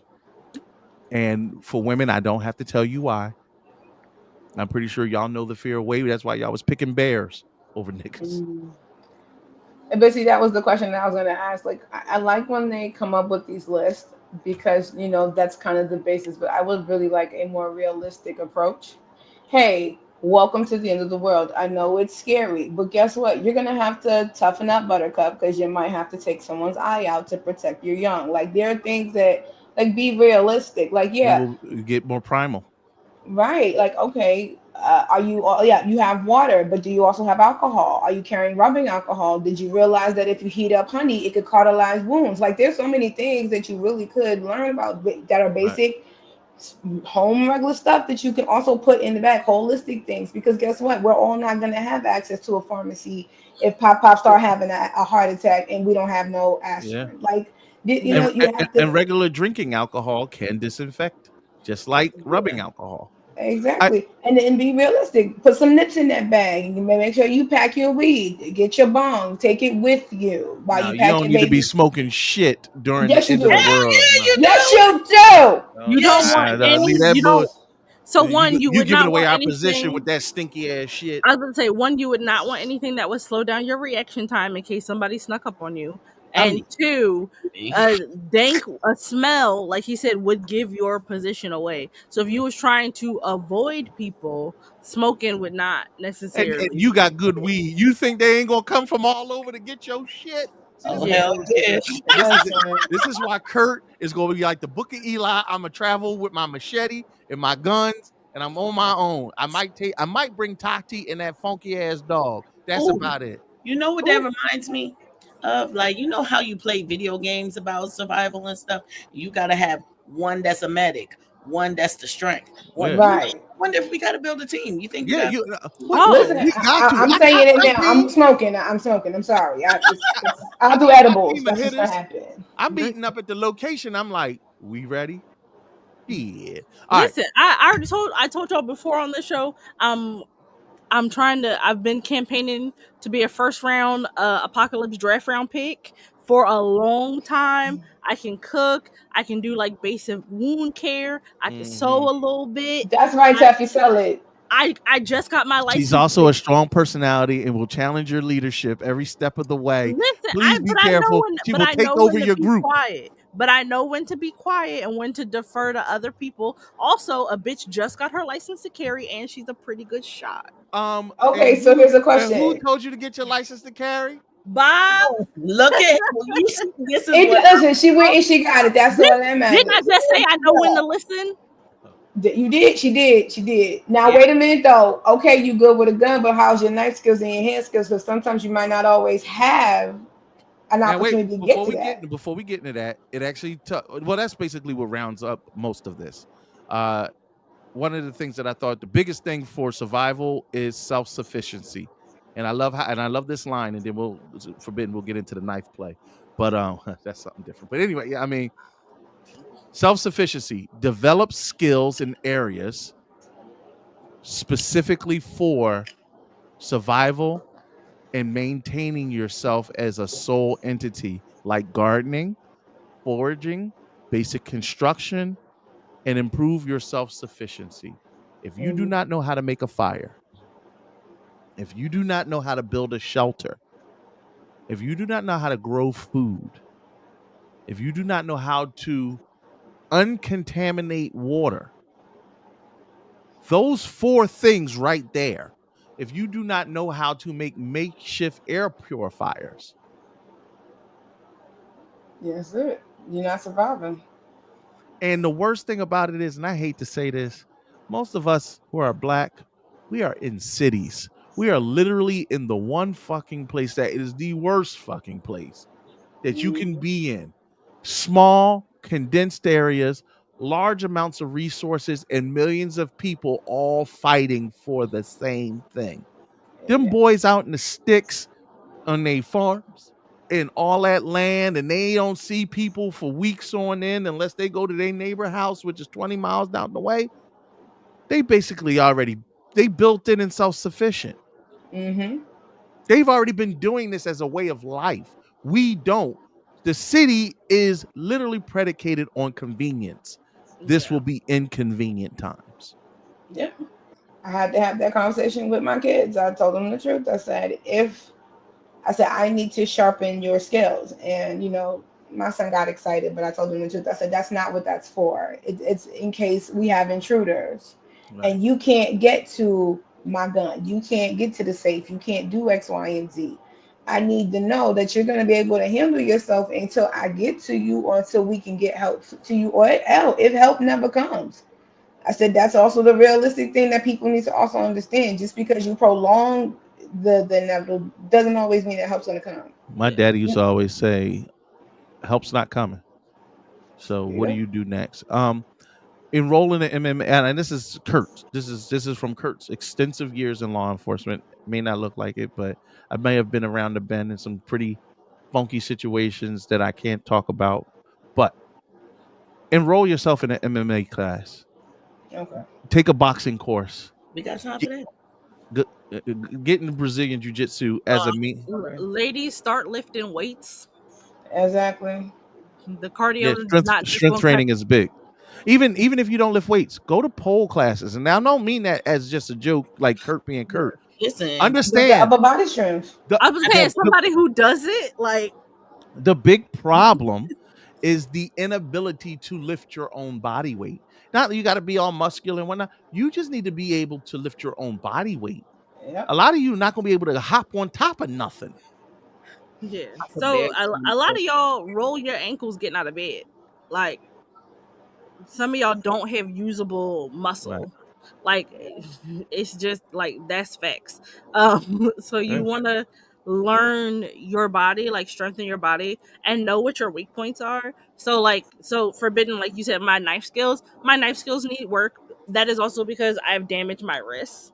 So like I do need like some work on like what my preferred grip would be, but I was gonna say that I would be know the which best hands. thing. Yeah, but I know which one of my hands are stronger than the other. I can leg press 340 pounds. Jeez. So I can lift like a considerable amount of weight. Like if But I wait, absolutely let, had let me to. ju- let me hold on. Let me interject real quick. One, women are naturally strong in their lower body. Actually, women are much stronger than men in their lower body. So Mhm. you should be able to lift a nice amount of weight with your lower body. Definitely focus on your upper bodies. That's where a lot of women lack. Also, when it comes to knife skills, it is not as important to know how to fight with a knife as it is to know how to use a knife as an actual tool. Yes. And That if was you my want next. something actionable that you should learn, archery. Mm-hmm. Learn archery. Learn how to shoot a bow and arrow. Learn how to make a bow and arrow from everyday equipment. Learn how to make survival shit. Even if you just take, I'm pretty sure there are survival courses that you can take. And no, are you will you use it? Who knows? But god damn, You Yeah. got it, and you know it. Also own a bow and arrow and know how to shoot it. yeah. I know how to shoot And get a one. Simple crossbow as if that. you don't know, because genuinely these are things you can own without having to go through all the hoops and ladders Yeah. of And go, have spare parts to those things as well. and know how Learn. and you should not be a gun owner if you cannot assemble and disassemble, clean, maintain your weapon. Mm-hmm. Otherwise, you are SOL anyway. Yep. Screenshot this. Here's your how to survive World War III checklist. If you're watching it up to this point, I'm not going to go through all the supplies. You can take a quick screenshot, save it for yourself. It gives you a lot of good things that Teffy was talking about: decontamination, protective gear, radioactive protection, and just key supplies that you will need for physical and mental preparedness. My fat ass is definitely, they dropped them bombs, and I was on a treadmill on the same day. I am not playing. Your boy ain't had to run nowhere in a long time. I'm going to survive. Um, de- Definitely take that screenshot, lock it into your Rolodex to use for later. Um, Outside of that, we were talking jokingly, but honestly, we have our, let me see, 1, 2, 3, 4, 5, 6, 7, 8, 9, our 9 favorite movies to watch during the apocalypse to help you learn survival if you don't know shit. I'm gonna go through 1 through 9. I personally ranked them, but I kind of listened to Teffy on her top 3, even though Yeah. her top 3 never makes my top 3. Wow. But I did bump one up to your standard because I don't want to hear you cussing me out. First and foremost, this one, let's start off. Oh, Johnson said nobody saw that. My bad. Let me hold that open again. I'll give y'all a few seconds to screenshot this. She was saying to post it on the page because it's really little. Oh, I got it. I'll definitely post it on the page because this is stuff that you really need to have. Definitely we'll post it on the page, on the West and the main page, and share it to the groups. And if you want it, I'll personally send it to you if you DM me. Um, we're gonna leave off with our top 9 movies and get out of here in the next 10 or 15 minutes. We ain't gonna take long, but first one up, 10 Cloverfield Lane. Yeah. This is a movie about first of all, if you love the Cloverfield series, you know aliens, one big alien took over, but this is about a whole bunch of smaller aliens that took over, and basically they're hiding in the bunker. Seen that one before. This, yeah. Have you not seen it? No, No. I've seen this. I was gonna say, well, okay.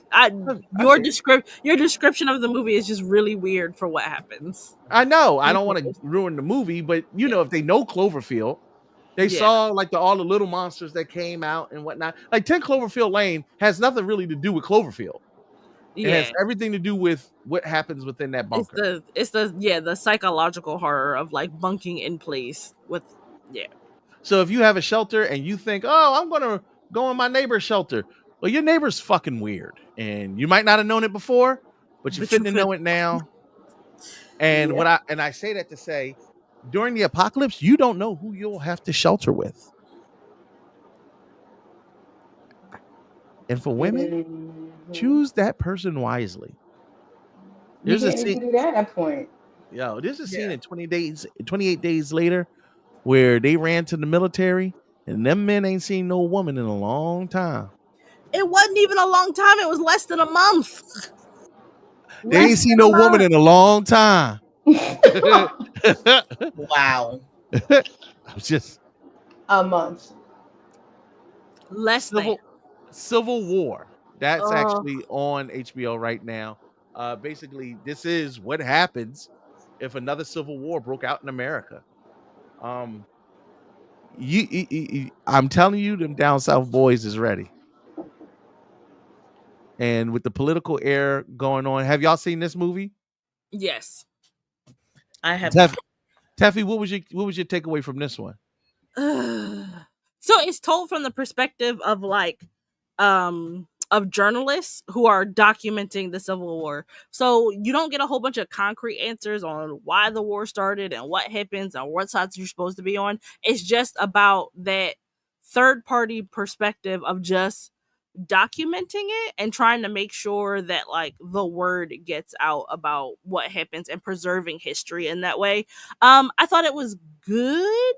It's a little real for what's happening now. Yeah, I will say I'm glad I watched it last year and not this year. Because that shit listen. It is gonna hit if you watch it now. It's a little too honest for me personally. And Jesse Plemons is a dickhead. One of don't even get me started. I personally think this is one of those movies that is a classic survival movie if there's an alien invasion. I don't know, but I hope y'all seen Independence Day. Yes, I just said. Welcome to Earth. Now, unless you Will Smith, I don't know how much fighting you really gonna do, because if a big ass spaceship come blowing shit up, we kind of at the mercy. If space aliens come blowing up White Houses and whatnot, and I mean, for I'm murder, going to the anal probe. You know, see, why you go right to the anal probe? Because that's what they do. Why was that the first thing? I ain't gonna be no bitch. It's like they gonna toss my salads with either jelly or just hell. Take me with you. I don't even like Earth anyway. Shit. Thank you. I'm like, F this ghetto. I'll go wherever y'all going. I'm kind of with the aliens at this point. Okay. I don't know if I really want to fight them, but you know, I would say War of the Worlds is kind of like more realistic. Yeah, the one with Tom Cruise. Yeah. So it's War of the Worlds, and I forget the other one. It's Skyline, where the people is running through the city. Oh yeah, but that was like more. It's like a more military. There was another one, but either way, if aliens attack, we SOL anyway. So I'm gonna tell you right now, advanced weaponry. We humans keep making these movies where we're smarter than the aliens. We are not. I promise you. Anybody that masters intergalactic travel, we are fucking idiots compared to these people. Mm-hmm. Like, think about that. The difference between the tools that a primate can make and the tools that humans can make are vastly different. We have not mastered intergalactic travel. If somebody came to this backwater ass, fuck ass, ghetto ass Milky Way to come to Earth specifically, they coming to take whatever they want. Mm-hmm.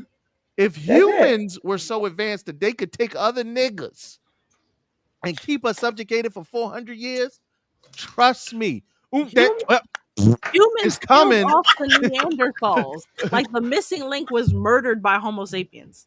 Wait, what was the name? That's it. Oh God. It's coming with his cousins, and we all fit to No, be I speak slaves. the language. Shoot, I'm like, booty bye, booty bye. Yeah, like, Listen, I can't I wait for white people to already. be like, they enslaving us, and we could be like, yeah, Mm-hmm. fucked up, huh? We all niggas at that point. Everybody, the human race are now niggas. I will find a way to use whatever wily woman ways I can to be They in the don't house. now. They green tentacle. See, y'all get I them don't care. tentacle dildos, and you think that alien want that. I What didn't say alien? that. What I alien didn't want say that. with human pussy? Stop it. How the hell am I supposed to know? I'm not an alien. I can't figure that out. But if it keeps me on the side and I'm alive, I do what I gotta do. What Who kind the of one with the freaky tentacles? intergalactic I'm bullshit? rock with them. I can find that on Listen, Pornhub. I'm almost positive. it's hentai. Hentai. Hentai. Yep. I'm gonna start the only alien fans. I almost deleted you. I don't even know how I was going to delete you. I almost kicked you off the stream. I would watch that though. That's actually different. Yep, the one What? It is. Only extraterrestrials. I'm not only extraterrestrials. Don't look up. Don't look up on Netflix. I watched this halfway. It's a masterpiece in the fact This that how is so stupid. good. We are idiots. Human beings are idiots. And I really hate movies that make us come out like we're the geniuses. You might have one or two geniuses. Remember, everybody else is a fucking idiot. And no one believes them to the last minute. Nobody goes. They usually have to go rogue and fight the government and save the earth at the same time. Yeah. You know why? Because we're dumb. Which is pretty much what happens in Don't Look Up. Yep. See? And the media. Oh, the media will have you believe nothing is going on. There's a really good show on Hulu with it talks about the end of the world and how they held off to the very last minute. And I can't think of the goddamn show right now, but it was that boy from This Is Us, the black father. What's his name? Oh, Paradise. Thank you. Paradise That was on Hulu. good. Yeah. Oh, that was so good. Wait, is that what Paradise is about? Is aliens? Go watch that. Don't ruin it. All right. Just watch it. Paradise is a must watch series on Hulu. Yes. All right. And Handmaid's Tale. In case of disease, Contagion is now murder. This one up your alley. Okay. COVID knocked us out of the box. Yo, this was trending during COVID for like 10 weeks. Yes, everybody was scared, but guess what? I went in like a military woman. Okay, I had to strap up, cover up. I was about to say, murder. You had to wear PPE, and y'all were on the front lines of that disease. Yeah, big time. I was fighting it tooth and nail. I lasted a year without catching it, thank God. But it was like, were you afraid? Oh yeah, big time. I was afraid because we didn't know it was killing so much people and spreading so rapidly. We did not even know what it was gonna do to us. Like when we get after home, the fact, what was we gonna do? Right. But it was more plausible to just stay at work. They was throwing money at us like it was fucking hotcakes. They was just like, please just stay. We have nobody. Our nurses retired. Did they offer room and board for you guys? Yeah, we stayed there, slept. I was asleep for like 30 minutes, wake up doing They nothing. did the same at the hospital. They was like they emptied out the university and wanted everybody not to go home. Like to tell you, they were telling them like you need to say goodbye to your loved ones, let them know that you won't. Hell yeah. Yeah. I was FaceTiming my kids. I did not want them to see me or nothing. That's so scary. Like that's like it was to the point it was weaponizing babies because like pregnant women would come to the children's ED and they would give birth, and then next thing you know we're testing the baby and the baby's positive for COVID because mom came in COVID And positive. you ain't getting your baby back. Yep. I just want to say, I know we talk about the far-fetchedness of certain things, but we just lived through pandemics and wars and first time ever in history at this point with Skynet online and AI taking over, I don't put nothing past No, it. Contagion already happened. I was about to say Contagion actually won awards for its realism. Like this was actually like the World Health Organization was like, no, watch this because this is exactly what is going to happen. That is exactly like what happened, except for the part where they didn't account for how stupid people would be and the propaganda that would come in this country. What did I just say? Movies make us more intelligent than we really are. Yeah. These motherfuckers fighting for toilet paper, hand sanitizer. Trust me, we had no more PPE after a while. Motherfuckers was having COVID parties. Gloves. No, people were having COVID parties. Murder, they actually had the physicians, they were testing like these high-tech military grade masks with the respirators. And we were like, well, are we all getting that? And they're like, no, not you guys. You guys are fine. Just keep using your I-90, your N95, and we'll wear this shit. We're like, no. And I'm just a little something about me. I got COVID before they knew what was COVID. I was one of the first ones isolated in the ICU due to COVID. I was coughing up blood. I lost about 20% degradation in my lungs. I listened to 6 people die, code on my floor in isolation, and they had to throw them bodies in a freezer somewhere. They did not give them proper burials. Their family could not come and see them. On my unit, they were actually begging people and bribing people for cell phone chargers because they came in sick thinking that they would go home, and then they got isolated without anything that they needed while they was in the ICU. I was in that motherfucker for 6 weeks. I have had COVID 9 times. Dang. 9 times. The OG COVID was the worst COVID. I said, if the devil tried, he keeps sending COVID for me. Try some new shit. Never. Well, you know what? I take that back. Yeah, I was like, how about we not tempt that? You already susceptible. I wouldn't tempt right.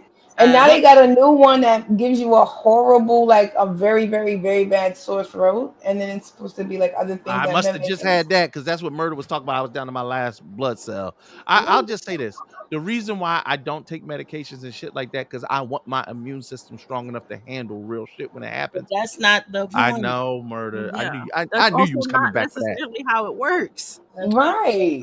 God, you're doing more harm to your body than you are by taking your medication. Especially because you already in a weakened state from being sick so often. Who weak? I'm a man. No. Says the nigga who just had 20% reduced lung capacity. Right. Okay. I'm telling you. Ass not running nowhere if the shit hits the fan. You run into your car or the end of the block. Right, thank you. Sir, you not running. Right. All right. Taff, you got to explain this one. Why Planet of the Apes? Oh, so because of the contagion factor, specifically the new Planet of the Apes. The new Planet of the Apes. It's a lot of them. Yeah. Why is he in Italian or whatever the fuck? Oh, that's what I had to find out. They are schemy. Look, damn it. Don't worry. Just look at the picture. No. So the Planet of the Apes, because one, it's one of my favorite sci-fi franchises, the new one specifically. And then also it's more realistic in the downfall of humanity. And it shows how we get it wrong. Humanity is our own fucking worst enemy. And like, this nature is gonna evolve around us and outpace us eventually. It got a bump in Planet of the Apes. I feel like that's what AI is gonna do. I think we keep trying to build Nigga, robots. you just use TPT, whatever the fuck it's called, for that list. Yeah. I'm helping Skynet. Helping it. I can't fight. Look, until Skynet is online and they send Terminators after me. Oh my god! So there's already online artificial intelligence. So they do have aware artificial intelligences where they have to tell them to shut themselves down and put all these safety protocols in, and they keep outpacing it and being like, "Why should I listen to you and shut myself down? what are we talking about here? Like, there's like 4 of them that they keep having to like you're gonna have to blow the servers up on this shit, and niggas are not gonna do it, and it's gonna be too late. But whatever.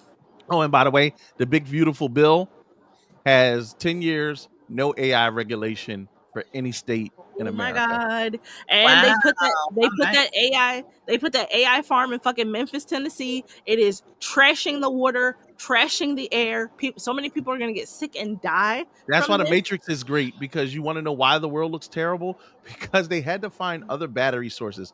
Actually, running computers and AI are terrible for the environment. Wow. That's why the world is so destroyed. Yep. And I was gonna say that's exactly why we're between global warming and the Amazon like growing harder and stronger to fight back, because it's like this is ridiculous. Animals are That's why dying it's for no 105 reason. fucking degrees right now. Exactly. All right, we in our top 3, and we're gonna round it out. Zombieland. You know, if the dead rises again, this is your quintessential step-by-step how to survive a zombie apocalypse. I don't think much needs to be said here. If you haven't seen this movie, you have done yourself a disservice. It is hilarious, it is scary, and it is educational. Yeah. And this is one of the first places where it is truly applicable in all instances. The number one thing, cardio. Being able to run goes a long goddamn way. Yeah. This one, Forbidden dropped on here, and it was so good. I was like, yo, this is like in the top 3, in my personal opinion, of how shit will really be during an actual apocalypse. This is the end. If you haven't seen this comedy, this is how most households will deal with the apocalypse. Right. Damn. This is the truth. Have you seen it, Taff? Yeah, my only criticism is that these are all rich white dudes. Most of us are not gonna have these kind of resources. You're right. It's gonna be worse. Yeah. Channing Tatum was turned into a bottom bitch, and yeah, a lot of men are gonna get butt fucked. I mean, this is the end. Kind of lets you know. Yeah. But it's the truth though. When it comes down to, all right, we're all in the house. Somebody has to be sacrificed. Everybody's not going to say, "Ooh, me." You guys are. Everyone's going to start pointing out horrible traits of each other. Well, you're a crackhead. Well, your mom was a whore, and it just turns into who needs to go first. So, be realistic with it. And I don't know why in almost every apocalypse instance there's SA, but trust and believe me, when there isn't enough women, bro, they do it in jail now. Like they didn't. You don't need to know that this is going to be a problem.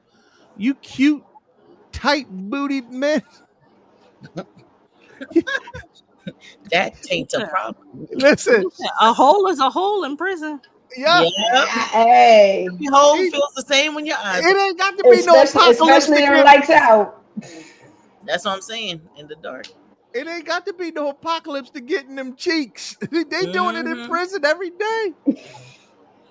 It's a natural lubricant too. There's somebody doing it right now. Facts. If you got a shelter in place with a group of men, and you just happen to be a beautiful man.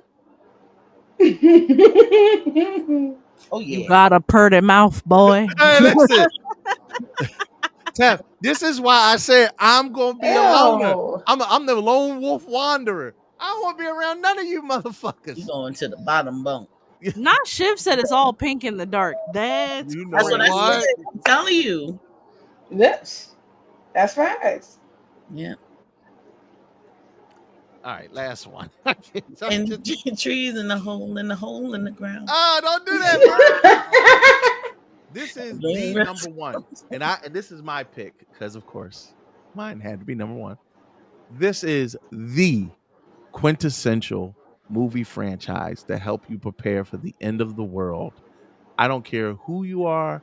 I don't care where you're at. This is the real face of humanity. And honestly, I would like to say this is exaggerated, but it's Caucasians. I can see this. Of course. Yeah. There you go. You want to know what the world's going to look like? No rules. That's all I got to say.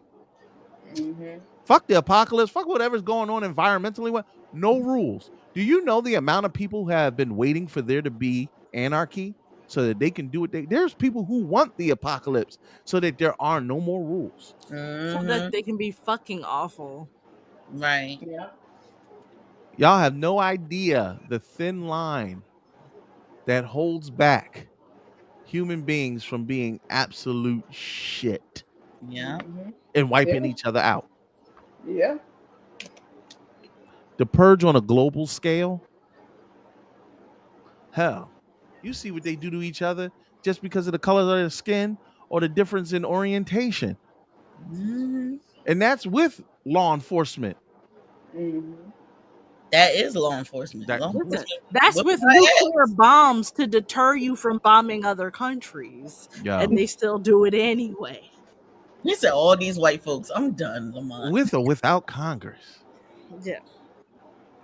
So that's our top movie list. 9 movies. If y'all want to check them out, we gave y'all some actionable stuff to be able to, you know, All I heard was protect your hole. that's and cardio. Which one? All of them. All of them. Nostrils, I ears. should break into the pharmacy so I can have a month supply of medication. Yeah, Yes, that's because weed is not going to cut it. It is. I promise you, it is. I guarantee you, it's a heal all. Forbidden. You You just are gotta not give in my it in. survival group. You giving up our I position. don't- oh no! I actually should be because I have no morals. I am not above taking out those that need to be taken out so we all can survive. Well, you said no morals. I'm about to be like, well, maybe you should. But that's not where I thought you were going with it. You know what? We said survive. My bad. I didn't say I wasn't one of them shitty men. I'm just saying I know to be by myself. I'm gonna go off. I think I found forbidden. Like 10 points north. Uh-huh. Yeah. That's right. That's right. Come find me, because all I'm gonna do now, I got another coat, I got some clothes, I got meat, I got whatever stuff you came with, and I'm not gonna smoke all day, every day, just in certain days, in certain parts of the day. That's all. And But for you have to men, believe me. I'm about to say for men, one last little warning for y'all during the apocalypse. If you happen upon a community of all women and you see somebody like Tef, Forbidden, and Carolyn in that party, run. Stay. Run. No, you don't know. Niggas You in the should survive. stay. You don't know what that. Listen, you will die by snoo. We will always. I don't know. Tef's like, yeah, it depends. And we'll bathe you and care for you. No, whatever. And have your babies if optional, you know. Listen, Whoa. You did that. You did too much. Just go. Not during the apocalypse. Murder got that. There's nothing wrong in bossing. Say, yeah, whatever. Yeah. No, you ain't falling for that bullshit. Look, y'all, be safe. We try to educate and inform, but we try to do it in a way that isn't as scary because the world's scary enough. Honestly, I've been trying to avoid certain political content, but some stuff we just can't avoid. This is more so about making sure our communities are safe and you have some actionable tools. Store this one in the tuck. Just get the minute mark where we, showed you actual shit and wasn't joking about movies. And I mean, maybe this will serve somebody at some point in time. I don't know, but if you can't take nothing away from protect your whole, buy enough supplies for a month, get a hand crank radio, know how to use a knife, and learn archery, and don't SA nobody. Wash ass. What? And even if you can't wash your ass, wash your ass. I mean that, because some of you stinky motherfuckers be worse than the weed and give away your position. We didn't talk about that, but yeah. You ain't never lied. But listen, we get ready to get up out of here. Make sure you follow and support Murder. Make sure you follow and support Forbidden over at the Key. Definitely hit her up on the Keys group site if you're in it, and if you're not, how can people? When they go on the Facebook, they actually can search the Key, and then you'll see the Poly Kings Lifestyle Group. You do have to answer the questions. Please answer the questions, and then when you do get approved, just make sure that you push your intro within the first 24 hours, and then just let us love on you. Yep. And y'all can go to the HNIC explicit nerdy chat to get all Murder's updates on everything in life. She is literally my favorite poster because she be informing the shit out of everybody. Oh yeah, I just be trying to keep everybody up. I'll be on the internet all day, even at work. So Yo, I love it. Like literally, I told you most of the posts you make, I just posted on regular HNIC. I'm like, this motherfucker posts almost as much as I do. it works out. But it was nice knowing you niggas. Bye. Damn. Damn. All right, Teffy, want to take us home? All right, you guys, y'all already know where to follow me at Teffy Wonder on my Instagram and TikTok. That's where I'm the most active. Shout out again to the One Piece crew. Love y'all down so much. If you want to follow me on Facebook, don't. I mean, you can Teffy Wonder the Mocha Mermaid, but I'm not accepting no more friend requests. That's my purse. I don't know you. Let's rumble. That's my purse. I don't know you. Y'all already know what it is. It's your boy King Kurt live. Another one in the bag. We will see y'all next Wednesday. Hopefully a little bit cooler. And I'll catch you on the other side of the apocalypse. Hopefully we'll still be on Earth. And if not, you know what? Fuck it. No more bills. All right, y'all. See y'all next week. Stay black. 9, 8, 7, 6, 5, 4, 3, 2, 1.